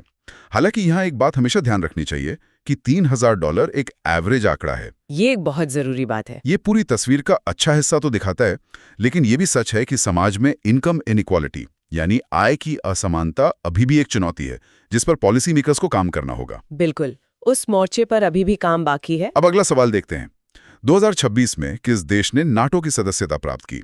विकल्प हैं यूक्रेन, फिनलैंड, स्वीडन, जॉर्जिया। इसका सही उत्तर है स्वीडन। 2026 तक स्वीडन का नाटो का पूर्ण सदस्य बन जाना ग्लोबल सिक्योरिटी के नजरिए से एक बहुत ही बड़ी शिफ्ट है। वाकई, आप सोचिए, जिस देश ने 200 सालों से ज्यादा समय तक खुद को हर तरह के सैन्य गठबंधनों और युद्धों से दूर रखा हो, एक सख्त तटस्थता की नीति अपनाई हो, उसका अचानक से इस मिलिट्री अलायंस में शामिल होना ये बताता है कि यूरोप का सुरक्षा माहौल कितनी तेजी से बदला है।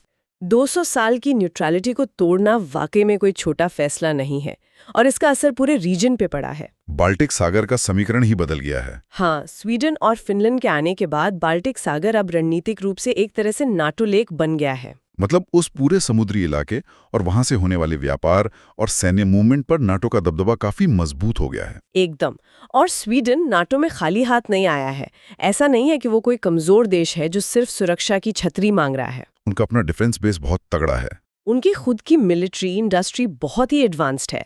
उनके ग्रिपिन फाइटर जेट्स और खासकर उनकी जो सबमरीन टेक्नोलॉजी है वो बहुत ही टॉप क्लास है।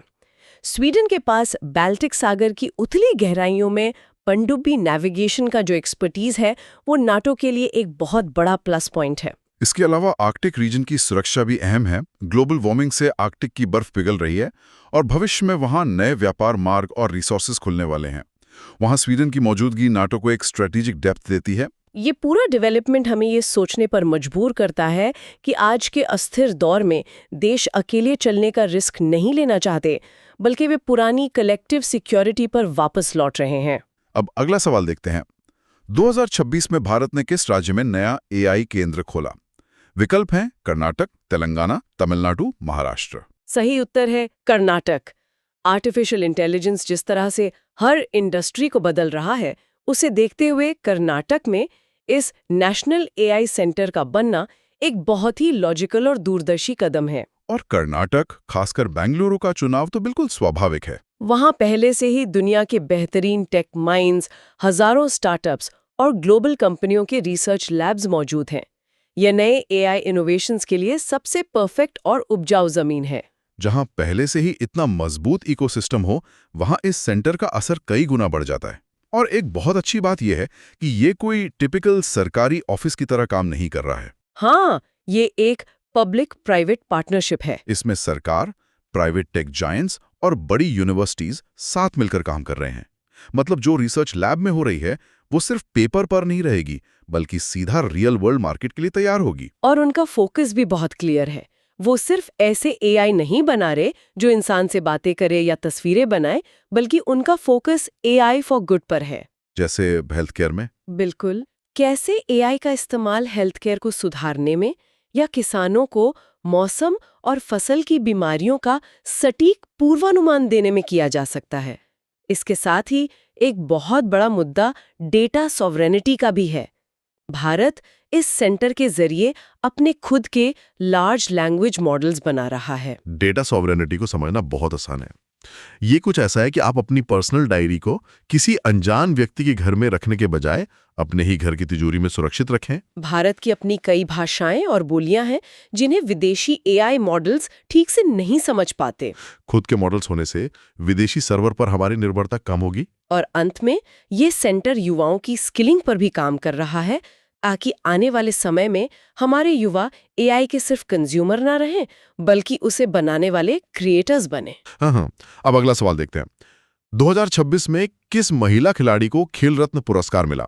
विकल्प हैं स्मृति मंधाना, मीराबाई चानू, साक्षी मलिक, निखत जरीन। निखत जरीन भारत का सबसे बड़ा खेल सम्मान मेजर ध्यानचंद खेल रत्न मुक्केबाज निखत जरीन को मिलना भारतीय खेलों की बदलती हुई कहानी को बहुत ही शानदार तरीके से पेश करता है। सबसे पहली बात तो उनकी परफॉर्मेंस की कंसिस्टेंसी है। बॉक्सिंग जैसे टफ स्पोर्ट में वर्ल्ड चैंपियनशिप और अन्य बड़े इंटरनेशनल इवेंट्स में लगातार जो बेहतरीन परफॉर्मेंस और मेडल जीतने का उनका सिलसिला रहा है वो उन्हें इस सम्मान का असली हकदार बनाता है। और उनकी ये कहानी सिर्फ रिंग के अंदर की जीत नहीं है, ये तेलंगाना के एक छोटे से शहर से निकलकर दुनिया के टॉप पर पहुंचने की कहानी है, जो बहुत ही प्रेरणादायक है। ये दिखाता है कि ग्रास रूट लेवल पे अगर टैलेंट को सही समय पर पहचान कर उसे सही कोचिंग और सुविधाएं दी जाएं तो हमारे देश के छोटे शहरों में वर्ल्ड चैंपियंस छिपे बैठे हैं। और ये विमेन एम्पावरमेंट का भी एक बहुत ही सॉलिड उदाहरण है।